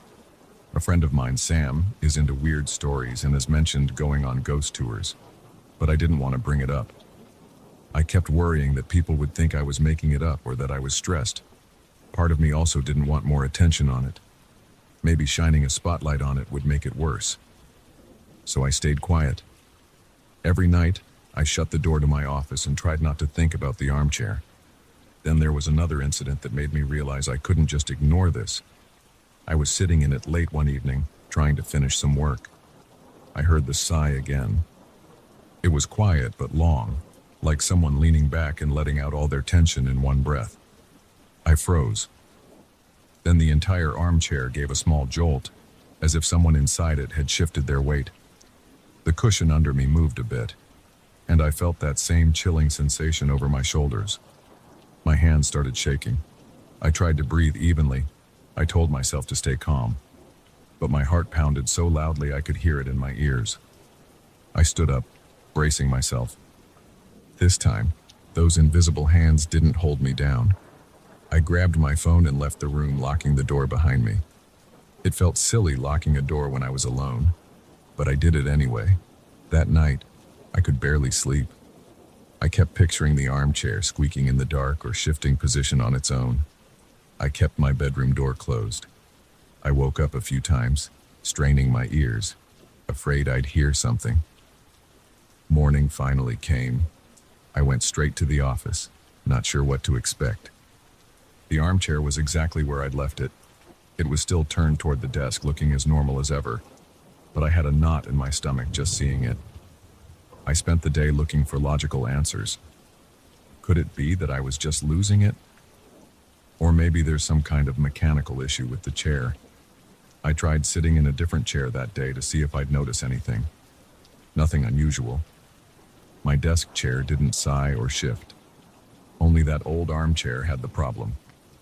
I thought about my dad, wondering if he had ever mentioned anything about it. But I don't remember him saying a word about strange noises or feelings when sitting in it. All I remember is him telling me it was his favorite seat in the house because it let him relax after work. Now each time I walk into my office, I feel this sense of unease. It's like the air is heavier near that chair. I catch myself glancing at it, almost expecting to see it move right in front of me. Sometimes I linger in the doorway, wanting to see if it'll shift while I'm watching. It never does. It seems to wait until I let my guard down or leave the room. I've tried to set up my phone to record video when I'm not in the office. I placed it on the bookshelf aimed at the armchair. I left it recording for a couple of hours and then came back to watch the footage. I didn't see the chair move. I didn't hear any sighs on the video, though the sound wasn't the greatest. As soon as I sat in it the next time, though, I heard another sigh. It's like it happens only when I'm there. I can't catch it on camera. I'm not sure what to do next. My logical mind says throw it out, but I can't bring myself to do that. It belonged to my father, and throwing it out feels wrong. Yet every time I sit in it, I get this eerie feeling. My heart rate goes up, and I start sweating. I keep picturing hands on my shoulders. Sometimes they feel comforting, like they're holding me gently. Other times they feel demanding, pinning me down so I can't move. I've reached the point where I limit my time in that chair. If I absolutely need to sit for a moment, I try to keep it short. The sighs still happen. I hear them and they send chills through my arms and legs. The chair sometimes vibrates or shifts a little under me. It's never enough to be obvious to an observer, but I feel it. Then when I get up, I sense this brief resistance. It's no longer surprising, it's just unsettling. That day it turned itself back to the desk from the wall, made me realize there's more to this than random noises. I can't deny it anymore. Something about that chair reacts to my presence. Sometimes I wonder if it's my father in some strange way, but that thought freaks me out. I don't want to think about ghosts or spirits. I just know that I can't explain it with normal logic. I've tried flipping the chair around on different days. It keeps turning back when I'm not looking. I've never seen it move in real time, but I always find it facing the desk. I even tried wedging a small wooden block under one leg to see if that would prevent any movement. I left the office, came back an hour later, and the block was still there, but the chair had shifted somehow, ignoring the block. It left me feeling helpless. I also tried sitting in it and talking out loud. I felt stupid. I said things like, "Yo, if there's someone here, can you stop sighing?" I waited. Nothing. The second I stopped talking, I heard a faint exhale near my left ear. My face got hot. I jumped up. My pulse was racing, and I felt this cold tingling in my hands. I grabbed the sides of the armchair, pressing down hard, expecting it to move. It didn't. I walked out of the room and slammed the door. I don't have a perfect conclusion to this story. I'm just living with it day by day. The armchair remains in my office. I still hear sighs almost every time I sit in it. I still feel that moment of restraint when I try to stand up too quickly. And yes, it still moves on its own sometimes. I've learned to deal with it by minimizing contact, but I can't shake the feeling that there's something there. I don't know if it wants to hold me in place or make me share its existence in some way. All I know is if you ever come over, don't be surprised if I warn you before you sit in that old armchair. It's not normal, and I can't pretend otherwise. That's everything I've experienced up to now. I wish I had some big explanation, but I don't. I just know it's real. and it's part of my everyday life now. I'm telling this because I need to acknowledge it. Maybe one day I'll get rid of it, or maybe it'll just keep sighing until something else happens. Right now, I'm just hoping it never crosses a line I can't handle. That's all.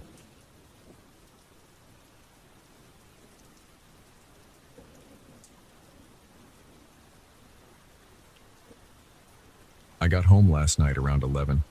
I was exhausted from a long day at work and just wanted to dump my bag in the living room and collapse on the couch. I remember stepping out of my car and looking around my driveway.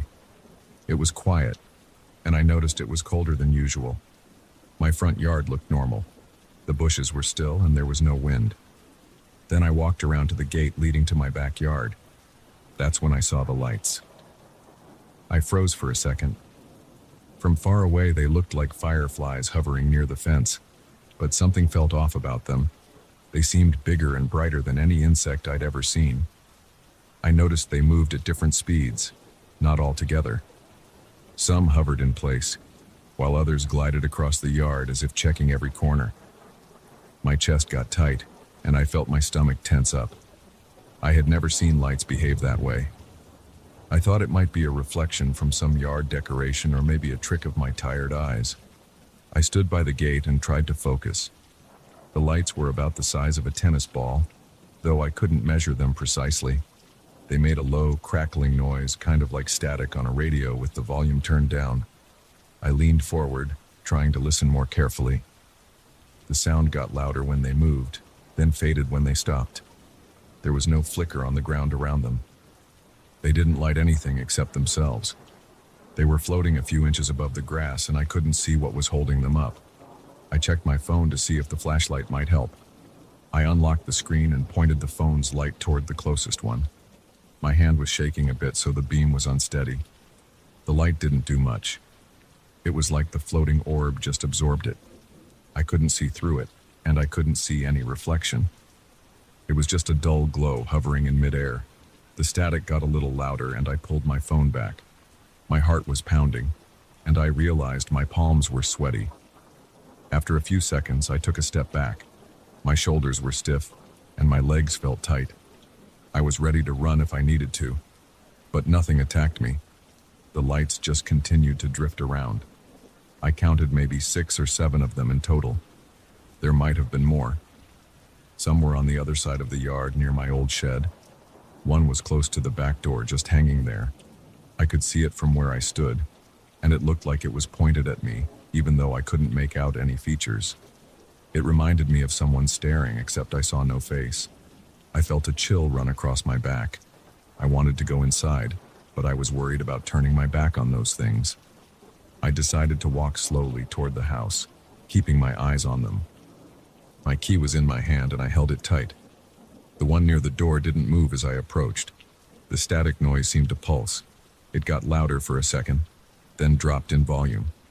My ears started to ring, and I felt a pressure in my head. It wasn't intense, but it was uncomfortable. I inhaled through my nose and tried to keep calm. When I reached the steps to the back door, I tried the knob. It was locked, so I slid the key in. My fingers fumbled, and I had to take a moment to steady them. I got the door open and slipped inside. I turned on the kitchen light and looked out through the glass panes. The orb near the door was still there. I could see a faint outline around the glow, as if there was something hidden behind the brightness. It looked like a shape, round edges, no hard angles, floating off the ground. It wasn't transparent, but it wasn't fully solid either. I locked the door and stood there, breathing hard. I listened for any movement inside the house, but everything was silent. I threw my bag on the kitchen table and kept my eyes on the backyard. The other lights were still floating around, but they didn't come closer to the house. The one by the door stayed in the same spot. I watched it for a couple of minutes. It made me feel uneasy, like I was being watched. I tried to rationalize it. Maybe these were some weird drone or experiment.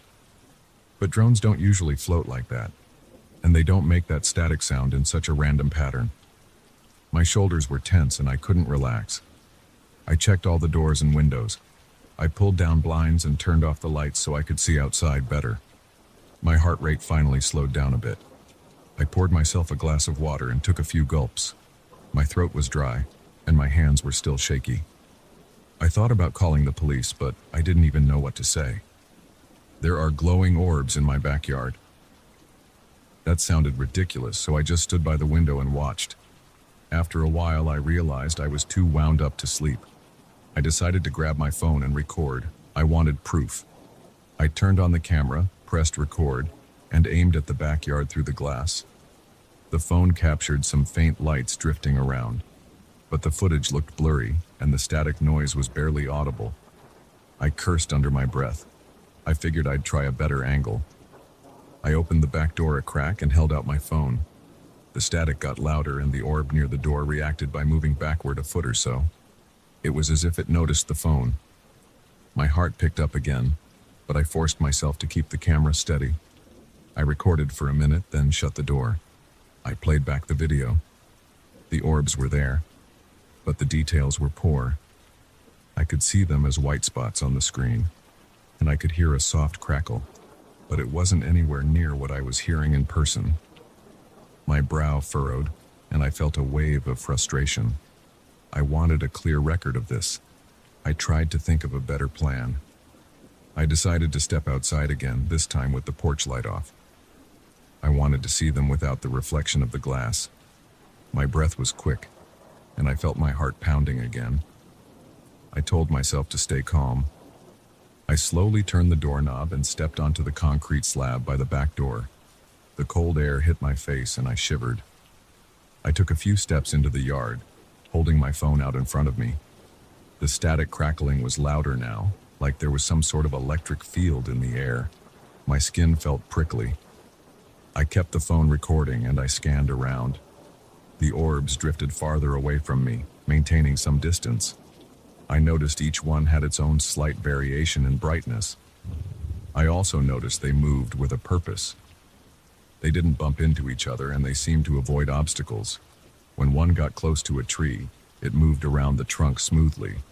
My hand was clammy, and I could feel sweat on the back of my neck. Then I saw the orb from the door float toward me. It approached slowly and I held my breath. It stopped maybe 6 feet away. I lifted the phone higher, trying to capture it. The orb flashed in a way that made me blink. It wasn't blinding, but it was a quick pulse of light. I heard a burst of static like a radio cutting in and out. My phone glitched, and the screen went black for a moment. I swore under my breath. Then the phone rebooted on its own. My heart was thudding, and I felt a tremor in my left hand. I wanted to bolt back inside, but I stayed put. My curiosity was stronger than my fear at that moment. The orb stayed there, as if it was waiting for me to do something. My mouth was dry and my breathing was shallow. Then it drifted to the right past me and joined the others. I stood there, stunned. My phone was still restarting. When it finally came back on, I realized the recording had stopped. I lost that footage. My stomach dropped and I cursed again. I didn't know what else to do, so I went back inside and locked the door. I checked the time. It was after midnight. I stood by the window in the dark, watching the orbs wander around the yard. They didn't seem aggressive, but they also didn't seem harmless. I felt uneasy. I turned on the kitchen light, made some coffee, and tried to process what was happening. The coffee tasted bitter, and I could barely swallow it because my throat was tight. I stayed up for another hour, and the lights remained in the yard. Occasionally, one would float closer to the house, but then it would drift back again. The static never went away. It had a faint hum that sometimes rose, then fell. My shoulders were so tense they ached. I rubbed the back of my neck, trying to ease the tightness. I thought about calling a friend or a neighbor, but it was late. I also worried about sounding crazy. So I just stood there, feeling the jitters in my stomach and the pounding in my chest. Eventually, I went to my bedroom and grabbed an old handheld radio. I wanted to see if the static noise would interfere with an actual signal. I turned it on, tuned to a random frequency, and kept the volume low. I approached the back window. As soon as I got near, the radio started picking up that crackle. It grew louder, blending with the station's music. I twisted the dial, but it was no use. The orbs were generating some kind of interference. My mind raced, but I forced myself to stay calm. At around 2 in the morning, I noticed the orbs seemed to be spreading out. One by one, they moved to different parts of the yard. 3 of them disappeared behind the shed. 2 others floated near the side fence, and I lost sight of them. The one nearest to the house hovered for a moment, then moved toward the fence line as well. It paused by the gate as if checking something, and then glided away. I kept my eyes on it until it vanished into the darkness. The static sound faded. After a few minutes, my yard was empty. My ears still rang, but the night felt calmer. I was drained. My muscles were sore, and my head was pounding with a dull ache. I stepped outside again carefully. The yard was dark, and I couldn't see any glow. I scanned every corner, shining my phone's flashlight around. Nothing. I realized I could hear normal sounds again. Distant traffic, the hum of my neighbor's air conditioner, a slight breeze through the trees. I let out a long exhale. My heart slowed down, and I tried to relax my shoulders. They were stiff from all the tension. I went back inside and sat at the kitchen table. My mind was racing with questions. I wanted to know what those lights were and why they acted that way. I wanted to figure out how to document them if they ever showed up again. But I was too tired to think straight. I didn't feel safe, yet I couldn't stay up forever. I turned off the lights, made sure every door was locked, and headed to my bedroom. I lay in bed, fully clothed. My mind replayed the images of those glowing orbs floating through my yard. I felt a knot in my stomach, remembering how they moved, how they pulsed with that static. My heart rate refused to settle into a normal rhythm. My throat was scratchy, and my mouth was still dry. I stared at the ceiling for a long time, listening for any sign of them coming back, but it stayed quiet. I might have slept for a couple of hours. When I woke up, it was past dawn. I got up and went to the kitchen. My body felt heavy. I opened the curtains and looked outside. The sun was rising and my backyard looked ordinary. I checked every part of it. There were no marks on the ground, no signs of anything unusual. I walked outside and touched the grass. It was damp with morning dew. No strange footprints, no burn marks, nothing. I felt frustrated and relieved at the same time. As I stood there, I thought about the orbs again. I remembered the static and that weird sense of being watched. I remembered the shape I saw behind the glow, like something was in there. It didn't feel like a dream or a hallucination. I felt the tightness in my chest again, just thinking about it. I walked around the yard, checking by the shed and the fence. I found no clues. Everything looked normal. I went back inside and replayed the short videos I managed to record. They were low quality. A person watching them might think it was just glare or some camera glitch. The main clip showed a faint white dot, drifting around with a little static noise. It didn't look half as strange as it did in real life. I felt a sinking feeling. I knew nobody would be convinced just by looking at that footage. I decided to keep my eyes open in the coming nights. I wrote down the time the lights appeared and tried to note the weather conditions. I wanted to see if there was any pattern. I also considered checking with neighbors to see if they noticed anything. But I didn't want to alert people without more information. The idea of telling them about floating lights that produced radio static seemed embarrassing. I took the day off from work because I was exhausted. I stayed home, glancing at the backyard every now and then. I didn't see anything unusual. I felt on edge, as if those orbs might pop up at any moment. In the afternoon, I tried to rest, but I kept thinking about how they looked. The way they drifted, how they stopped as soon as I got near, how one orb pulsed and messed with my phone. It all felt too real to ignore. That evening, I waited by the window once it got dark. My heart was pounding again as I stared into the yard, but nothing showed up. The static was gone. The night passed quietly. I went to bed around midnight and woke up at dawn. Still nothing. It's been a couple of days now, and I haven't seen them again. I keep checking my phone, half expecting it to glitch. So far, it's working fine. I still feel uneasy when I look at the spot near the back door where that orb hovered. My gut twists whenever I hear any faint crackling sound from the radio or any random static from another device. I can't shake the memory of those lights in my yard. They felt alive. I can't explain it in scientific terms, but they didn't act like anything I've seen before. The tension in my shoulders and the lingering tightness in my stomach remind me that my experience was real, at least to me. I'm not sure if they'll ever come back. I don't know what they were or what they wanted. All I know is that my quiet house and ordinary yard became the site of something I can't define. I'm not sleeping well because I keep picturing those hovering lights outside my window, crackling with that static, observing me from the darkness. For now, I'm just waiting to see if they return. If they do, I'll be ready to record again. And maybe this time I'll get clearer proof. Until then, I'm stuck with my memories and the uneasy feeling that I was being watched by something I still can't explain.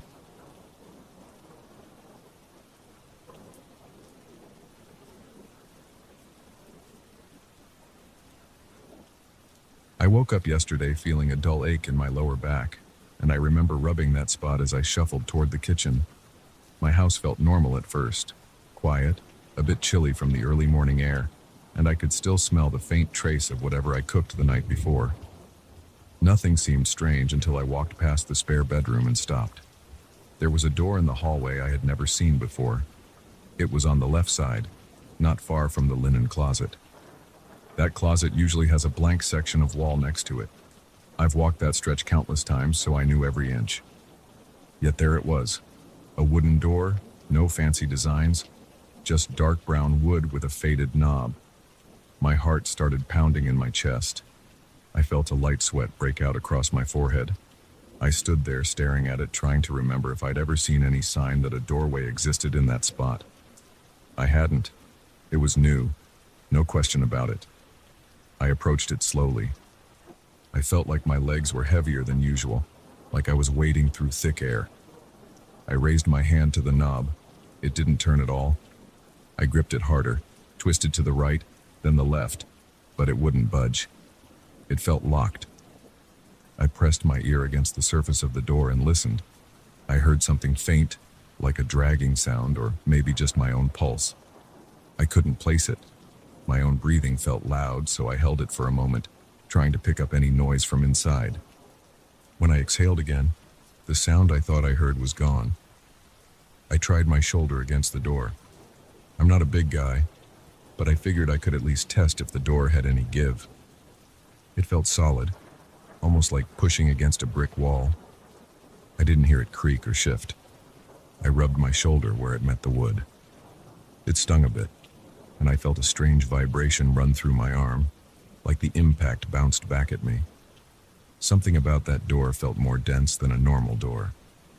I bent down to check the edges at the bottom, to see if there was any gap under the frame. The gap was so thin I could barely see the floor on the other side. I might have caught a glimpse of something dark, maybe a shadow, or just a patch of light that was dim. I tried again to twist the knob, giving it a few quick jerks. My palms were sweating. I didn't like the feeling of that door being there out of nowhere. It made no sense. Houses don't just sprout new doors overnight. When I let go of the knob, I thought I felt a pushback from the other side, like something shoved the door from inside to keep it closed. It wasn't strong, but it felt deliberate. My heart hammered even harder, and I stepped back. I wiped my palms on my pants and stared at the door for a long time. After I calmed myself a bit, I went to the garage and searched for a crowbar. I keep a lot of tools for minor home repairs, but I never had reason to bust open a mystery door. I found the crowbar behind a few paint cans, dusted it off, and headed back to the hallway. The door looked the same. No changes, no noises. I wedged the crowbar under the bottom edge, but the angle was too awkward. I tried to slip it between the door and the frame on the side, but that space was too tight. I ended up scratching the paint on the door frame. The wood was tough, and the crowbar kept bouncing off. Each time I tried to apply more force, I got that same weird sensation of resistance, like the door was pushing back. Eventually, my arms started to shake from the effort, and I gave up. I felt a dull throb in my biceps, and sweat was dripping down my face. I stepped away to catch my breath. I felt a little dizzy from all the tension. My mind was racing. I wondered if I was dreaming, or if I had some strange memory lapse that made me forget a renovation. But the house is old, and I've lived here for years. I know every single wall, every corner. There's never been a door in that spot, not once. I decided to call a friend of mine, Mark, who works as a contractor. I told him I had some weird issue with a door that wouldn't open. I didn't mention it appeared out of nowhere. I just said I needed help checking the hinges and possibly removing it. He said he could come by later, so I hung up and tried to occupy myself with other tasks. But I couldn't stop thinking about that door. I paced around the house, going from room to room, looking for any sign of structural changes. The living room looked the same. The ceiling vents in the kitchen looked fine. The spare bedroom was untouched. I returned to the hallway. The door was still there, locked tight. I tried pressing my ear against it again, but I heard nothing this time. I knocked gently. No response.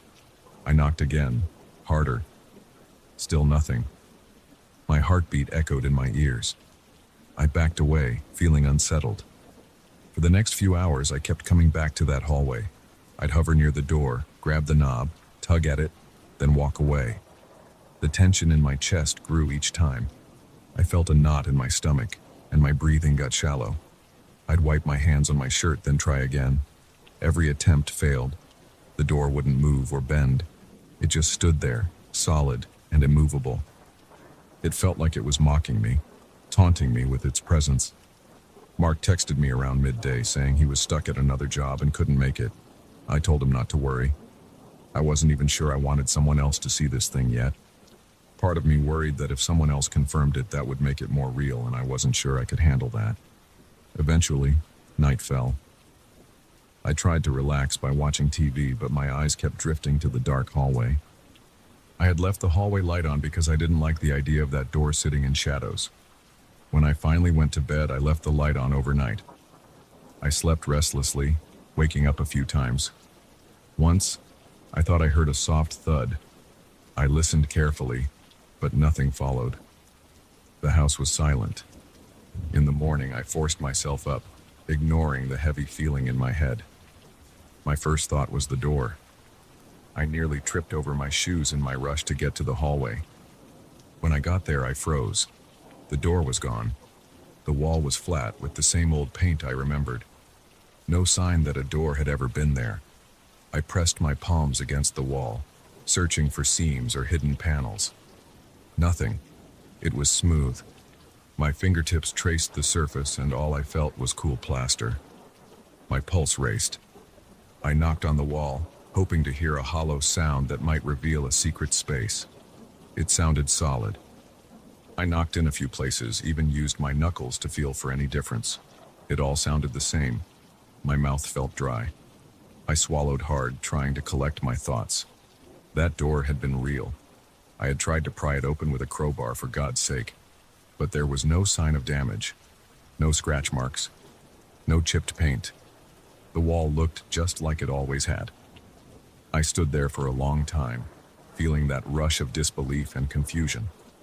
My skin prickled with goosebumps. My heart pounded, and I started pacing up and down the hallway, looking at every inch. Nothing looked out of place. The linen closet door was normal. The spare bedroom door was normal. Just that plain wall where the door had been. I grabbed my phone and opened my camera roll, hoping I had taken some photo or video the day before that showed the door. But I had nothing. I never thought to take a picture. I kicked myself for that. I felt anxious, thinking maybe I had hallucinated. But I remembered the physical sensations. I remembered how the knob felt, how solid the door was, how the crowbar kept slipping. That wasn't a dream. My shoulders still felt a bit sore from when I rammed into it. I pressed on it, felt the slight pain, and let out a shaky breath. That day I tried to go about my routine, but I couldn't focus. My eyes kept drifting toward the hallway. Every few minutes I'd walk back over there, expecting the door to reappear. It never did. At lunchtime I barely ate. My appetite was gone. My stomach felt tense. I kept glancing over my shoulder as if I'd suddenly see the door behind me. I stayed jumpy all day. Later I went into the basement to see if there might be a hidden space beneath that section of the house. I turned on the single overhead bulb, which cast a weak yellow light, and searched along the ceiling beams and the foundation walls. I checked the approximate area where that door would lead if it extended into a hidden room. I found no sign of any new construction or opening. The concrete was smooth and unbroken. I walked around tapping on the walls with a flashlight handle. Everything sounded solid. My breath echoed in the basement and I felt a chill that made me shiver. I hurried back upstairs. That night I found myself standing in the hallway again, almost expecting something to shift. I turned off all the lights, then stood there in the dark for a few minutes, letting my eyes adjust. I wanted to see if the door might reveal itself if I looked at the wall differently. Nothing happened. The wall stayed a wall. Eventually, I turned the lights back on, my body tense, my heart beating faster than normal. I felt like a fool, staring at a blank wall. But I also felt like something was still there, hidden behind the plaster. The next morning, I decided to take measurements. I used a tape measure on the hallway length, then on the other side of that wall in the spare bedroom. The numbers didn't match exactly. There was a difference of a few inches that I couldn't explain by normal wall thickness. It was small, maybe a couple of inches, but it was there. I measured multiple times to be sure. It looked like there was a small gap in the layout that didn't match the blueprint I had on file. It wasn't enough to account for an entire hidden room, but it still bothered me. It suggested there might be a small cavity or empty space, but definitely not a normal-sized room. I pressed my ear against the wall in the spare bedroom, then the hallway, hoping to hear any sound from inside. I knocked with my knuckles in different spots. Every place sounded solid except for one section in the bedroom. It had a slightly hollow tone. Not by much, but enough that I noticed. I tapped it a few more times, trying to sense if it was just the difference in studs. My heart was racing. I thought about cutting through the wall to check, but that felt drastic. I also felt a slight fear that if I opened it, I might find something I couldn't handle. Over the next few days, the sense of unease settled into my routine. I'd do normal tasks, wash dishes, vacuum the living room, check emails. Yet my mind kept drifting to the missing door. Sometimes I'd walk down the hallway expecting it to appear again. I touched that smooth stretch of wall often. It felt cold under my hand, and I got a shiver each time. At night, I barely slept. I kept waking up with this urge to get a sledgehammer and break through, but I never did. I was afraid of what might happen if I tore open the wall and found nothing, or, worse, found something I couldn't explain. I tried telling a couple of friends about it. I left out the part about the door just appearing overnight, though. I framed it like I suspected some hidden structural oddity in my house. They mostly laughed it off. One friend joked that maybe I had a secret safe stashed in the walls. Another said I should probably lay off the late-night horror movies. None of that made me feel better. I'd see their faces turn serious when I pressed them about hidden rooms or compartments. They didn't have any real answers. Sometimes I catch myself staring at that hallway, half hoping the door will come back just so I can prove it was real. Other times I hope it never does. My chest tightens when I remember the feeling of something pushing back from the other side. There was a presence there. I'm sure of it. Each time I recall that moment, the hair on my arms stands up. I feel a prickling sensation on the back of my neck, and my breathing quickens. I haven't left the house for more than a couple of hours since this started. I keep thinking if I leave for too long, something else might change. I check the walls every morning and every night. The more I look, the more certain I am that the door could appear again. And if it does, I'm not sure I'll be able to ignore it. I might finally smash it open, or I might run out of the house and never look back. That thought makes my stomach churn. My routine is a mess now. I barely eat. I forget simple tasks. I keep picking at the paint on the wall looking for the slightest crack. The paint is old, so sometimes little chips come off, revealing the layer beneath. The house is quiet most of the time, but at night I swear I hear faint bumps or taps. I'll freeze in my bed, my mind racing, waiting for the door to creak open somewhere in the darkness. When I gather enough nerve to check, the hallway is empty. This experience has changed how I feel about my home. I used to enjoy the silence here. Now it feels tense. Every shadow in the corner seems heavier. Every breeze through a crack in the window frame makes me jump. I keep expecting to see that dark brown wood in the corner of my eye. Sometimes I do see it for a split second, but then I blink and it's just the blank wall. My heart will still pound from the shock. I don't know if this door will show up again. The only thing I'm sure of is that it was real for a day. I touched it, heard it, felt it resisting me. The next day it vanished without a trace. Now I measure the walls and search for differences, but the house stays the same. Yet I can't shake the feeling that there's a room I can't reach. Something on the other side that doesn't want me inside. And every time I walk down that hallway, I remember the feeling of that locked knob in my hand, the pressure of something pushing back, and the sudden emptiness that followed the next day. That memory won't leave me. It sticks in my mind as clear and solid as that door was. So that's my story. I'm still here, living in this house, waiting. I've gotten used to the idea that something beyond my understanding happened. I keep a crowbar in the hallway closet now just in case I need it. I don't know if I'll ever use it. Part of me wants to tear down every inch of that wall just to make sure there's nothing behind it. But another part of me is glad I haven't done that. Because if I did find a hidden space, I'm scared of what I might see inside. Right now it's just an uneasy feeling, a possibility. That's bad enough. I still wake up every morning and check. The wall remains smooth and solid. No knob, no frame, no sign of anything.